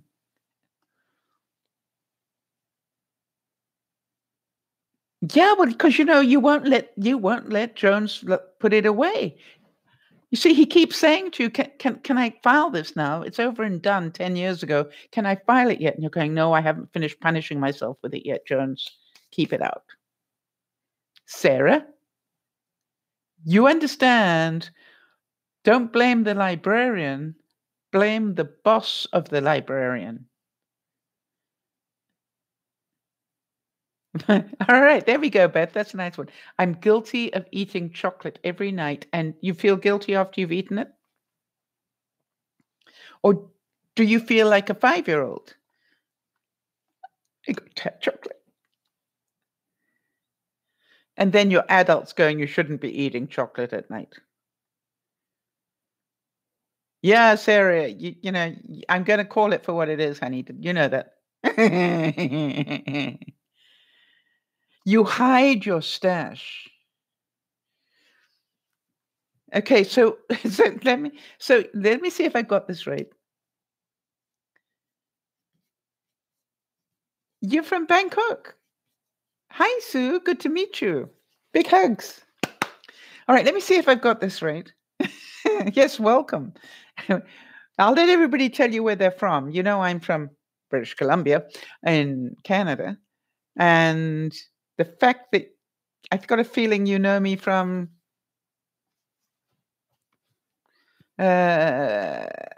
December. I'm not wearing the right shirt, am I? All right, so how many of you relate to the story about the chocolate? Right? So Beth, so Beth, one of two things. Why don't you eat chocolate and enjoy it? You know what I mean? It's just like, you know, for those of you who are old-time viewers, you know, you've been around a while, Jenny Jen used to always say that she was on a strict diet when she was trying to get, you know, getting ready to get pregnant. She was on a strict diet, but she allowed herself one cupcake every night. So you see, the thing is, if you are going to have something that you enjoy and then beat up on yourself, yeah, don't feel guilty. Do I feel guilty when I eat a Mars bar? No. Yes, you see, you feel guilty because somebody might see you eating it. Well, stop pigging out. Just have a little.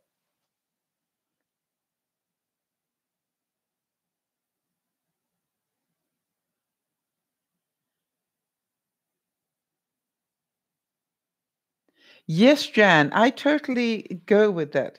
That I gave up getting feeling guilty about everything. Yes. So Sarah, does it make sense now, Sarah, that if you've got an issue about food, all right, then you feel guilty because you know you're not meant to be eating that. But here's what you know what Benji told me, Beth? Benji said to me, don't ever feel guilty for eating something you enjoy.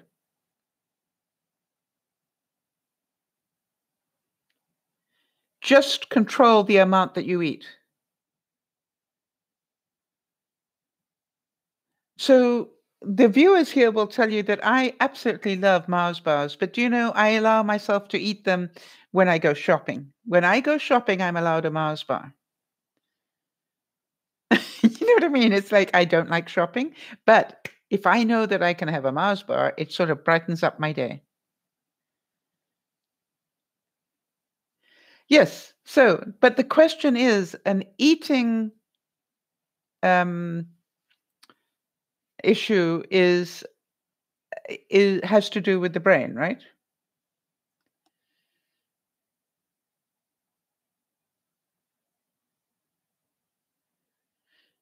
So to me, it's like I was 20 pounds heavier than I am today. All right, Beth. Now, Beth, forgive me on this one. Are you happy for me to talk reality to you, or would you want me to be nice?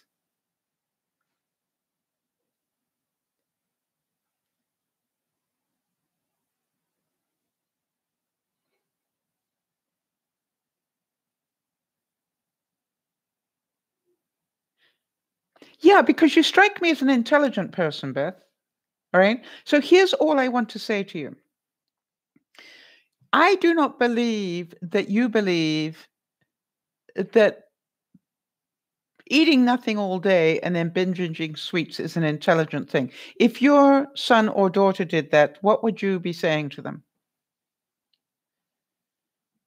So the first thing you need to do is to say to yourself, I want to have 3 meals a day.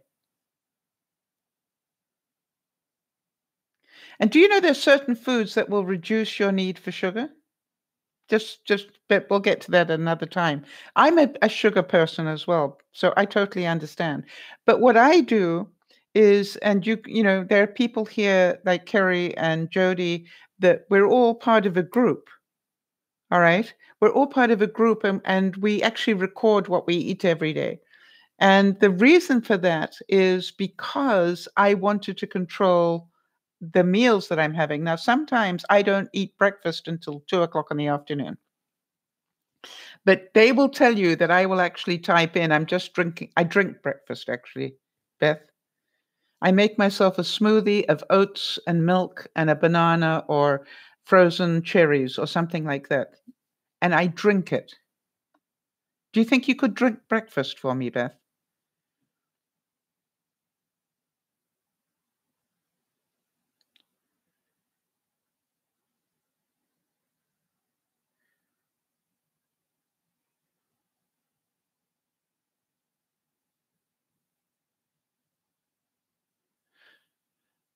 You see, one of the most difficult things to understand is, yeah, that's what I have for breakfast. Oats, fruit, milk, all blended up together. So I take the instant package. I actually like the Quaker brown sugar and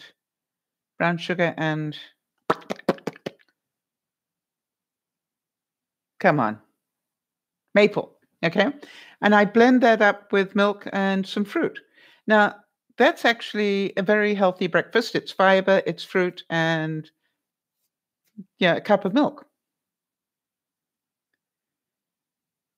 So this is not about, that you've got to have eggs and bacon and all the trimmings. This is about, no, you need to put something in your body for breakfast. And if you have it at 2 o'clock, well, that's okay. If you get up late, I get up late. So that's why I do it then. So then what I found, Beth, this is just the whole thing, is start getting a routine of food. All right. So know that for lunch, that you have maybe crackers with cheese. I don't know if you like cheese, but find something that you like. I'm not saying you should eat lettuce and be a bunny rabbit. I'm saying find foods that you do like and get into the routine of eating 3 times a day. And then say to yourself, if I eat 3 times a day, my treat is I can have some chocolate. Not, not binge eat it, but maybe, for example, I have as a treat, I used to always take a bag of chips. Well, now I take a couple of handfuls of chips. That's my treat. Makes sense. So I've learned to um, look at serving sizes. What is a serving size? And it's surprising.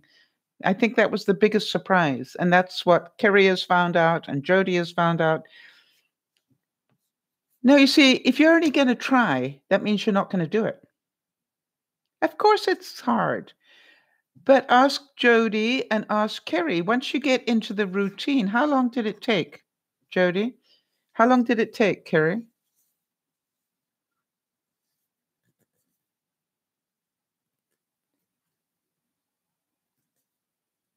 Yes, I don't deny myself Mars bars. I just know when I can have them. I have the other thing is I have candies so that rather than eat chocolate, maybe I have one hard candy. Yeah, you find out that some of these foods are horrific, right? Chinese, really amazing how bad that is. Or in my case, poutine. Yeah, it was funny. It only takes about a week. Beth, would it be worth it if after a week you started to find it was easier? So that's what I'm trying to say. But here's the thing. If you need help and support, we have a group already that is doing this. But here's the one thing we ask of you. The one thing we ask is that you record everything and you don't lie to us. Now, it's the lying to the group that really is the difficult part.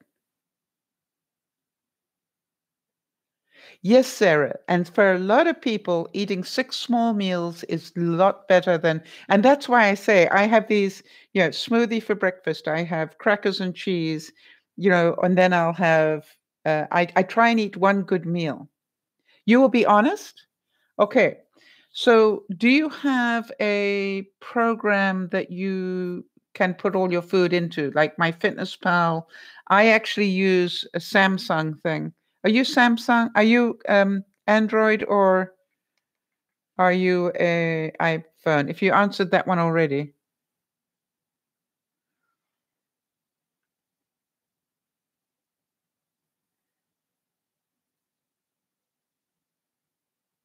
All right, how many calories do you do a day? Well, I would think uh,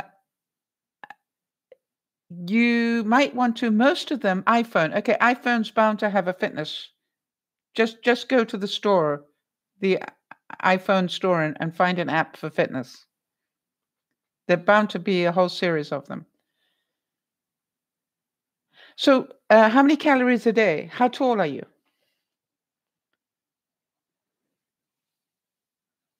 And if you would like to join the group, let me know and I will add you to our group.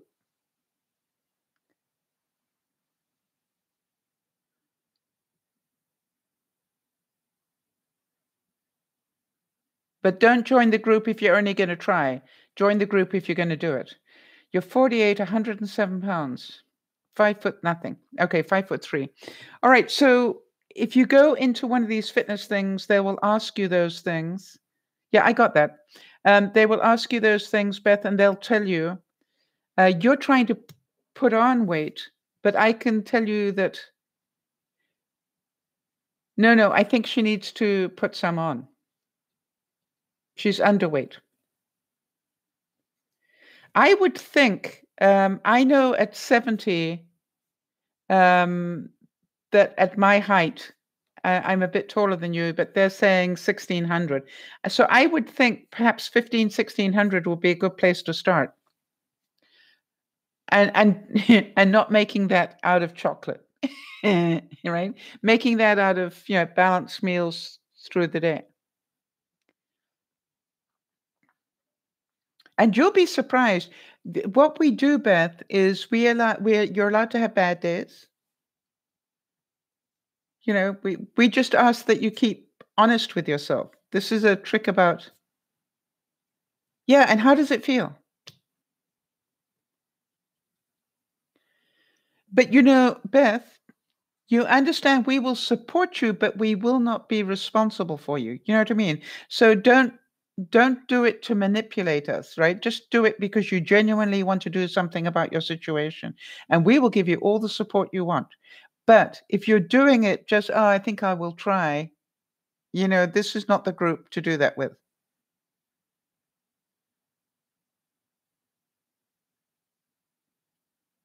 So you lie. You're lying all over the place. Why would you lie? And I'm saying this with love. I want to it no, it doesn't sound weird. It sounds like you are really doing a number on yourself. And do you think he believes you?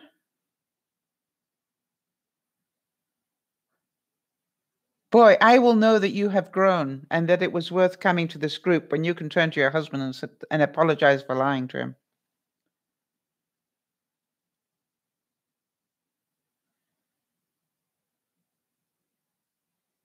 Well, I've got news for you. If you don't want to get fat, then you need to start eating properly. Because chowing down on chocolate instead of real food is what's making.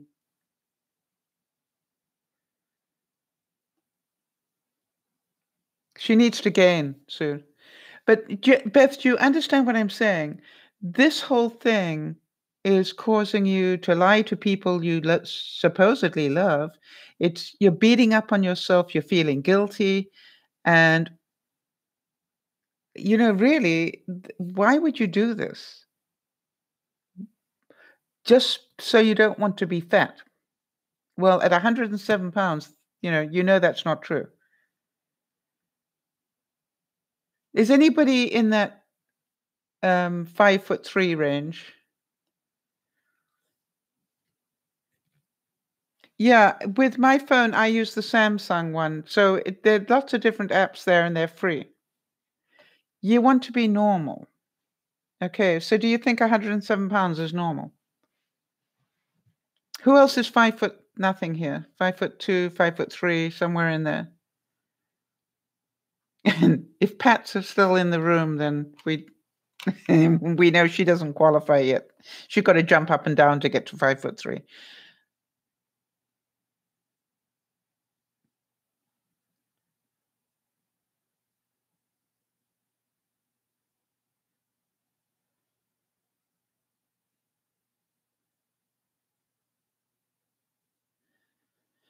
So, all right, Jan, and any idea how many calories you're meant to eat at 5 foot? Could somebody look it up on the on Google for me? Oh, excuse me.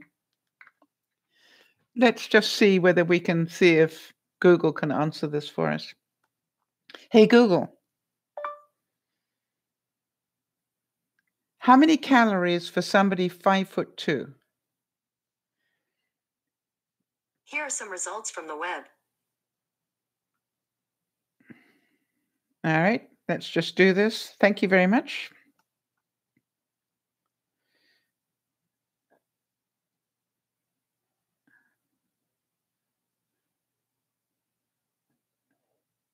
Okay, now listen to this one. Yeah, this is actually saying, according to the Mayo Clinic, a young adult should be eating 1850.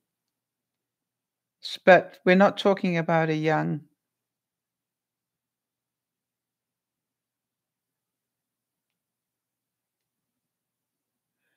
All right, we don't like that one, so we'll go back out of that and see if we can find another one. Okay.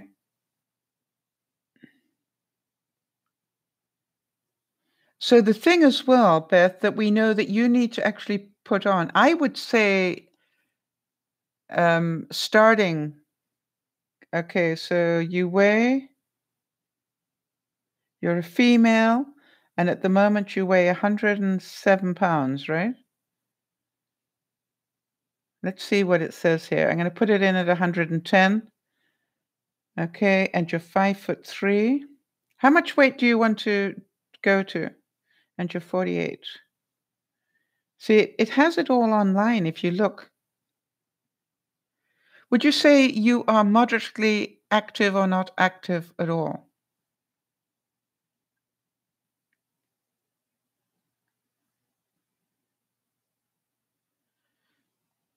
Thanks, Sarah. Yeah, well, let's see what we can do to help you if we can, all right? You're active every day. What sort of active? Would you say you're light active or moderately active, very active or extra active? You walk 5 miles a day? Wow.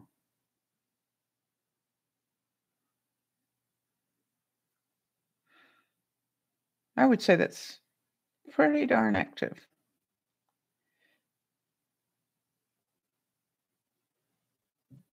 All right, now here's what it says, Beth. You're going to be pretty shocked about that. Your daily caloric need to maintain would be close to 2,000 if you're doing 5 miles a day. Not eating chocolate. All right. So the trick is that gives you a lot of options, way more than I have.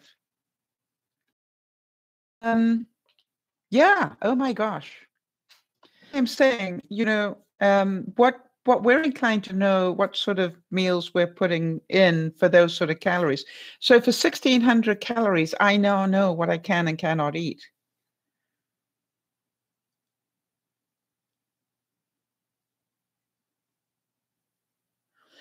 The most important thing that I quite agree with people who have said, that you probably need to get in with a group if you can, and as I said, if you can't get into another sort of group, then at least let's see if we can help you.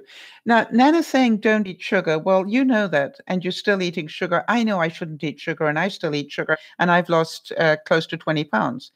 But what I'm more interested in is not what you can't do. I'm interested in what you can do. Right? So to me, Yes, there you go. That's what I'm saying. So, if you can start saying, "Well, I enjoy smoothies." If you have 3 smoothies a day and they're healthy, you will be putting in quite a few calories, and they're healthy ones. No, you just said, "Don't eat in sugar," is what you said. I presume you meant any. Ah, you meant only. Okay, yes, quite agree with you, Nana. So, but what I'm saying to you is I don't want to go to the negative of this, Beth. I want to go, what can you do? What foods do you enjoy eating other than chocolate that you can add into your day to give you a better well-being? All right. So we are really a group of people. Yeah, she needs to gain some weight, Nana. Um, But this is about if you just start eating 3 meals a day, you are going to see a difference in the way you think. You're not gonna get as reactionary. You're not going to be you're gonna balance your psyche down a bit. It makes sense. At the moment, you're hyper, all right? I got a feeling you not only are you doing 5 how do you do 5 miles a day, by the way? Yeah, and that's the whole thing, don't lie. You don't need to lie, we understand.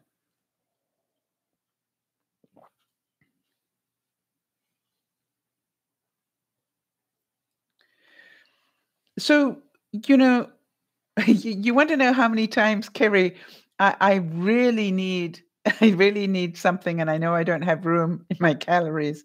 I literally count down the minutes until midnight. And as soon as it gets to midnight, I go, okay, now I can have them.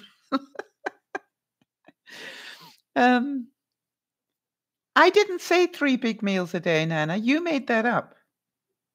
No, no, that's what you did with your brain. I was talking little meals. I was talking a smoothie for breakfast. I was talking crackers and cheese for lunch.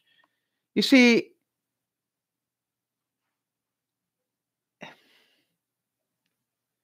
sorry, didn't you 3 big meals are hard to do? That's what you said. And I'm saying I didn't say she needed. Yeah, I know.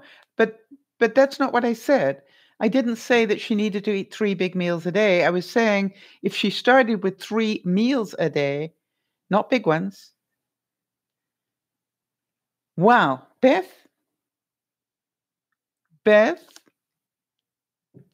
well done. That's a great start, right? Avocado. Uh, See, so you think you can do that? Yeah, I will do this. That is that is going to make the difference. Now, you don't have to be perfect. All right. Now, yeah, we believe you can. So here's the thing, Beth. If you would like to join the group, write to me at dearmamasal@gmail.com.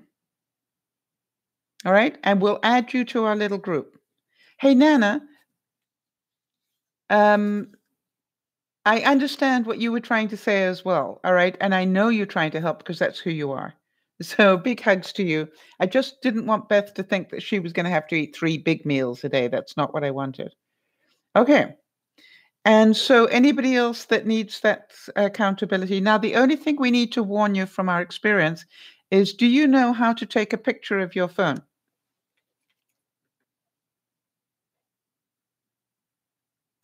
So for those of you who don't know, let me call up my calories. So Beth, hi, Erin. There wasn't, but I hit a problem. Hang on a second. Let me just get to it. And then I will show you. So Beth, you got a cell phone, I presume?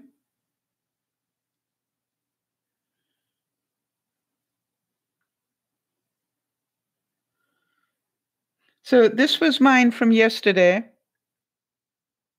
Okay, Beth? Watch what I do. I'm going to take the palm of my hand and slide it across my phone. Okay? Like that. Did you see it go like this?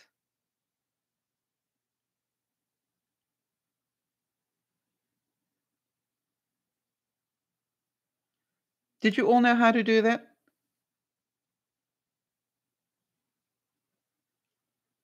So that will take a picture for you, and so what we do is when you've finished eating for the day, I normally do it sort of, about 11:30 or something, but then take a picture and then you share it with the group.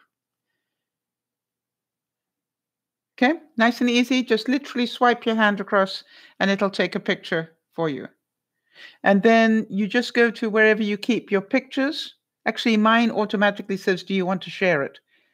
And I normally say yes, but just go to your pictures. Hang on. In my case, it's photos. And then you just pick it up and then share it. All right? And we're all on Messenger.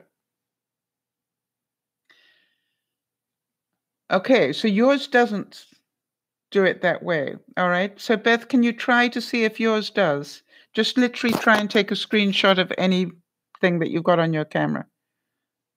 On your, just literally try and take a screenshot of the page itself.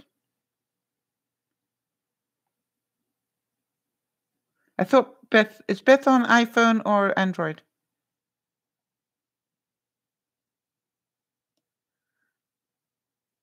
I don't know why I thought she was on Android. You could be right, Kerry. Okay, Nana, thank you for helping.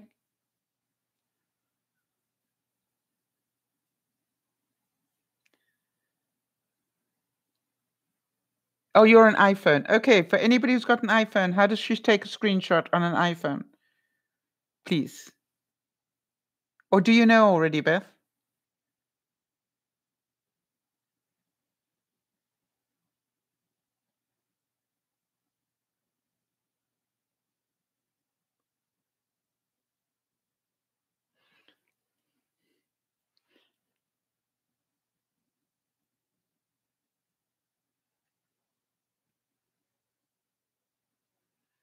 Okay, anybody know how to do it on an iPad or an iPhone? But you know how to do it, Beth? You know how to take a screenshot? Because that's what we send into the group is a shot of what we did that day.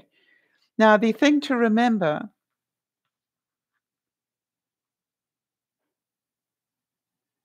There we go. Hold down home and the power button at the same time. Okay, good, good, good, good. There we are. We don't want any excuses, Beth, like I didn't know how to do a screenshot or whatever.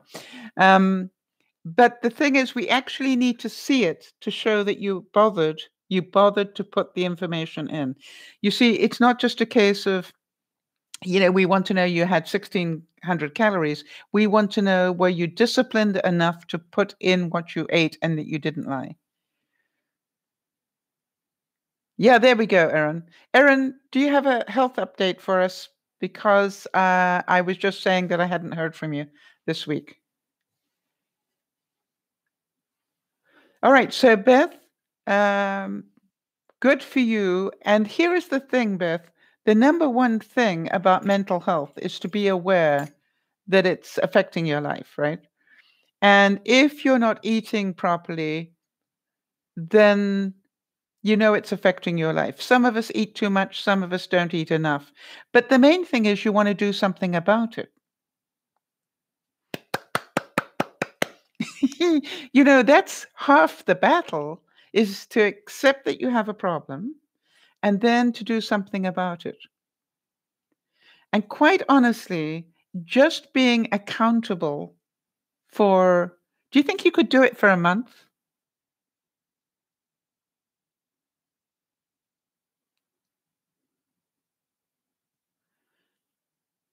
Well, let's see if you can do it for a week to start with. How about that?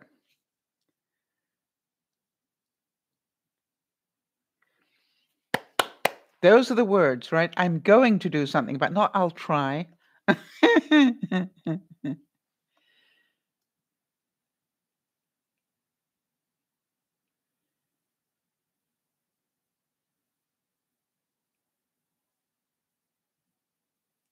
Yeah, let's do it for a week. And then, we'll report back to everybody, Beth. Is that okay? So that everybody will know how hard you're trying. When I say how hard you're trying, everybody will know that you didn't just say it for, you know, kudos. What you did is you actually did it. And we don't care. We don't care what the numbers are. We care that you are accountable for what you're putting into your body, right? Does that make sense?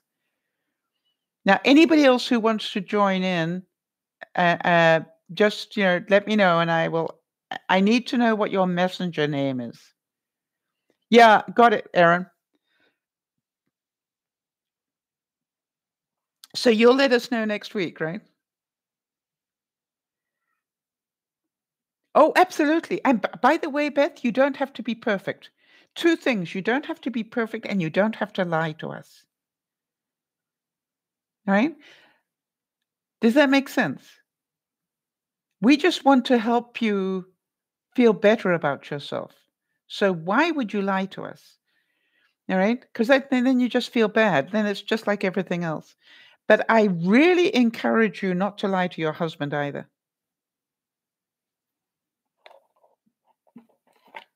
And if you've been doing that, I'd apologize and say, I'm really sorry. I've not been telling you the truth, but I intend to change that now.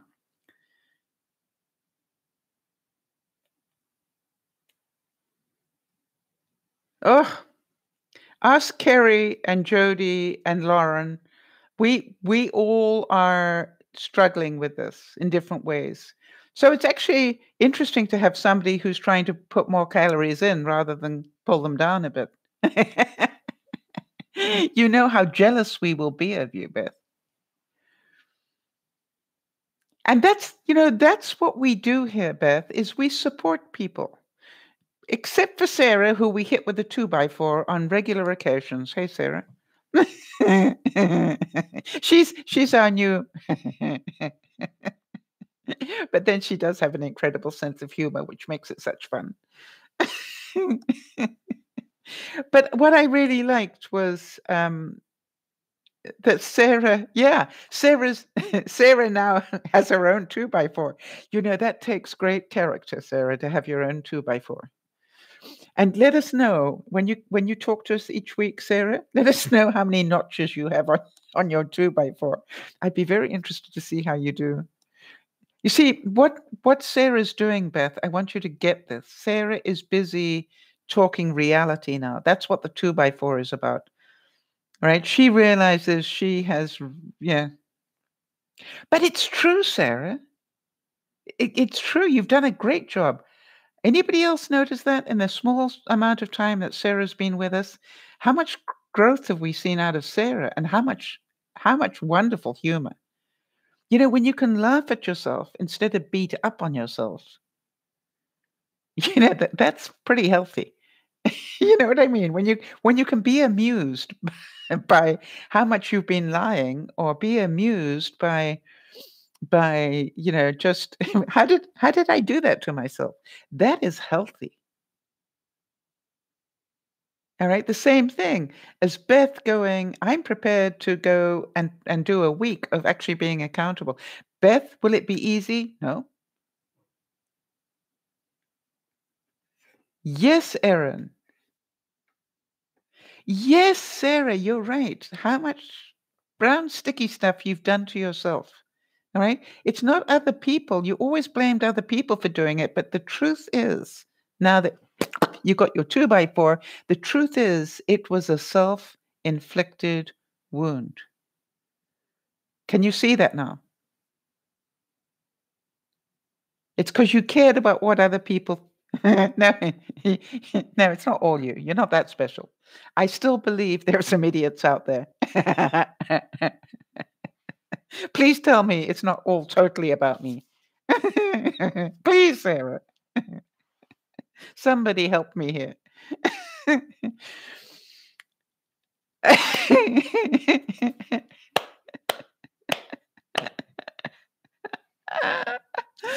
All right. So, you're allowed to have a little bit of it's them. I don't want perfection here. Excellent is good enough, Sarah. I just am fascinated. I'm not joking. For somebody who's been here such a short time, to see how you're reacting to things and how you're accountable for things is blowing me away. It's so wonderful. Now, if you want to know, we've got a whole group of people in here who understand what this takes. Beth, you're not the first person to come in with a little bit of an issue here. You do know that, right? That's why I started this. I started this so that people who wanted to do something different could get the support to do something different. Yeah, and Sarah, now that you see it, you probably hate me.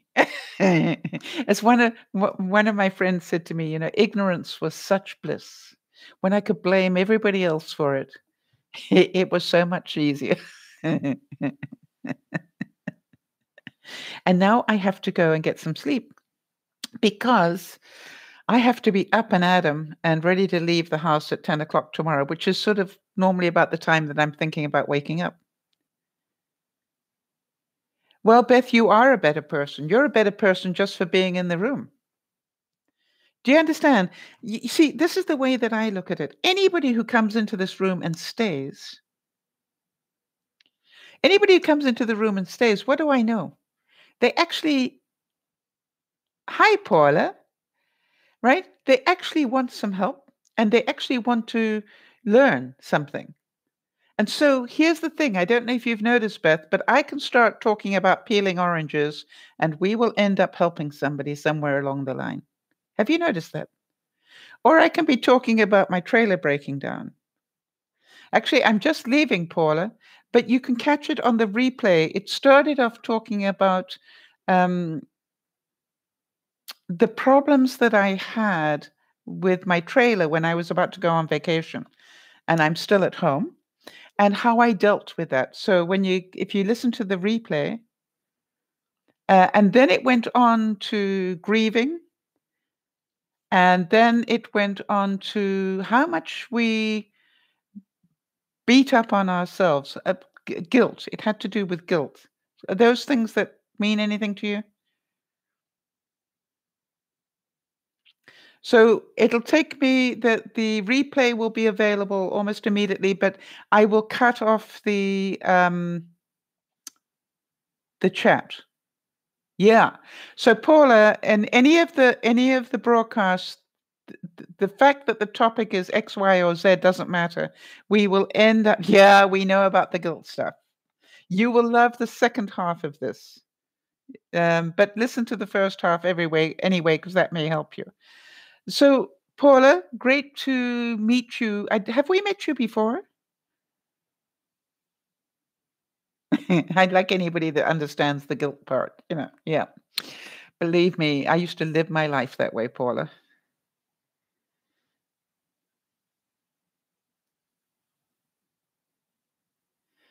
Ah, okay. Yep. All right. So here is the thing. Actually, something I'm saying, yes, but I had two different people write to me about their daughter this week. So give me one more clue so I know which one.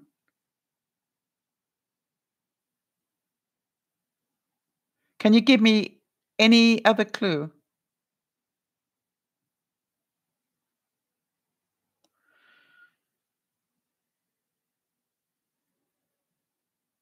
Well, Sarah, because we do try and deal with everyday issues, right?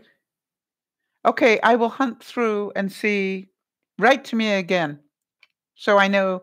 It's not under this name, though, is it, Paula?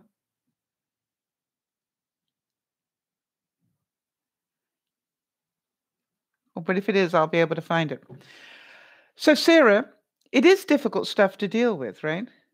But the good news is we're all dealing with it at some level, and we deal with it every day. That's what growing is about. Is actually, I believe that. Okay, that's what I needed. Thank you. All right. So just so you know that I am going to be closing this down, just putting up the right information on this one, and then I'm going to get some food inside me and go to bed. And I will be away all day tomorrow, so you won't hear a lot from me until probably Sunday. And on Sunday, I have not decided what we're going to talk about, but I will. Maybe we should talk about the difference between a friend and an enabler. Or shall we do more on guilt? What do you think? Thanks, Beth. I will add you to the list of people who are trying to watch what they eat in different ways. Just being accountable is what it's all about. So, what would be more helpful? You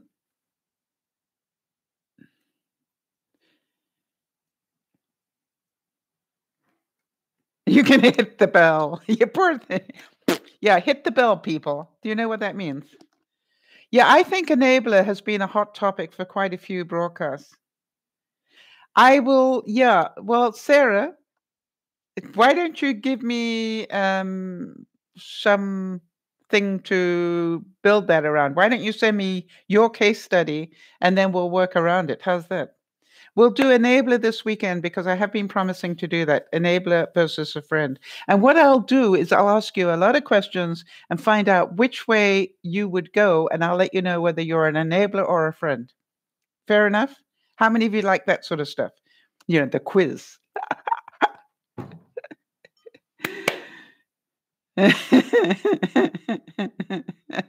Yeah, Sarah. Sarah. In your case, honey, you may want to go down to the lumber yard.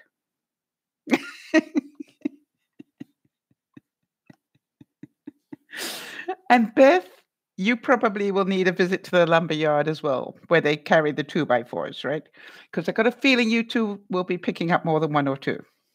Now, Jody, when I first met her, you know, really needed to go to the forest to go cut down trees.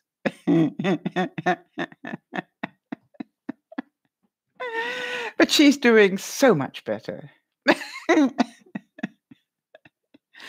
by the way, in case you think I'm perfect, you do understand that I am not, right? Yeah, Jody was the queen enabler when I first met her.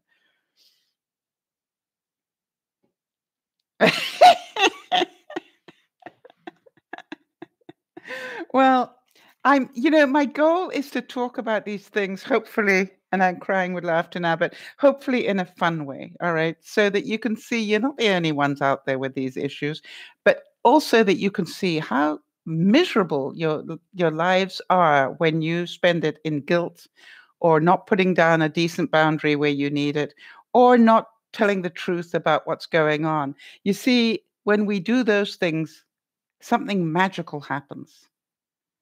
And the magic is you actually end up happy. How many of you going, yeah, I need me some of that? And when the wheels come off, literally, but when something goes wrong, like it did for me today, all right, that it's like it didn't, it just okay. Well, it is what it is. Next, how do I get down to the wedding? Yes, I could drive. Well, I got friends willing to take me. Why don't I do that? Yeah, Kerry's learned how to put down boundaries. Jody's learned how not to be an enabler. It's difficult for her still, though, isn't it, Jody? You're not perfect on that one. And neither am I. I have to put down boundaries every now and then. So good stuff, everybody. I'm very proud of you. This has been a long broadcast, and I do need to go and get some more food inside me because otherwise I won't have the right information in my thing tonight. I think I've had 3 little meals today, so I just need one more. All right, Paula, get the bell rung, and we'll be back on Sunday at 3:30, Paula. Sunday, my time, Pacific time. All right, everybody, big hugs to you all. Thank you for being here. This wouldn't be possible if you didn't come to visit. So thank you.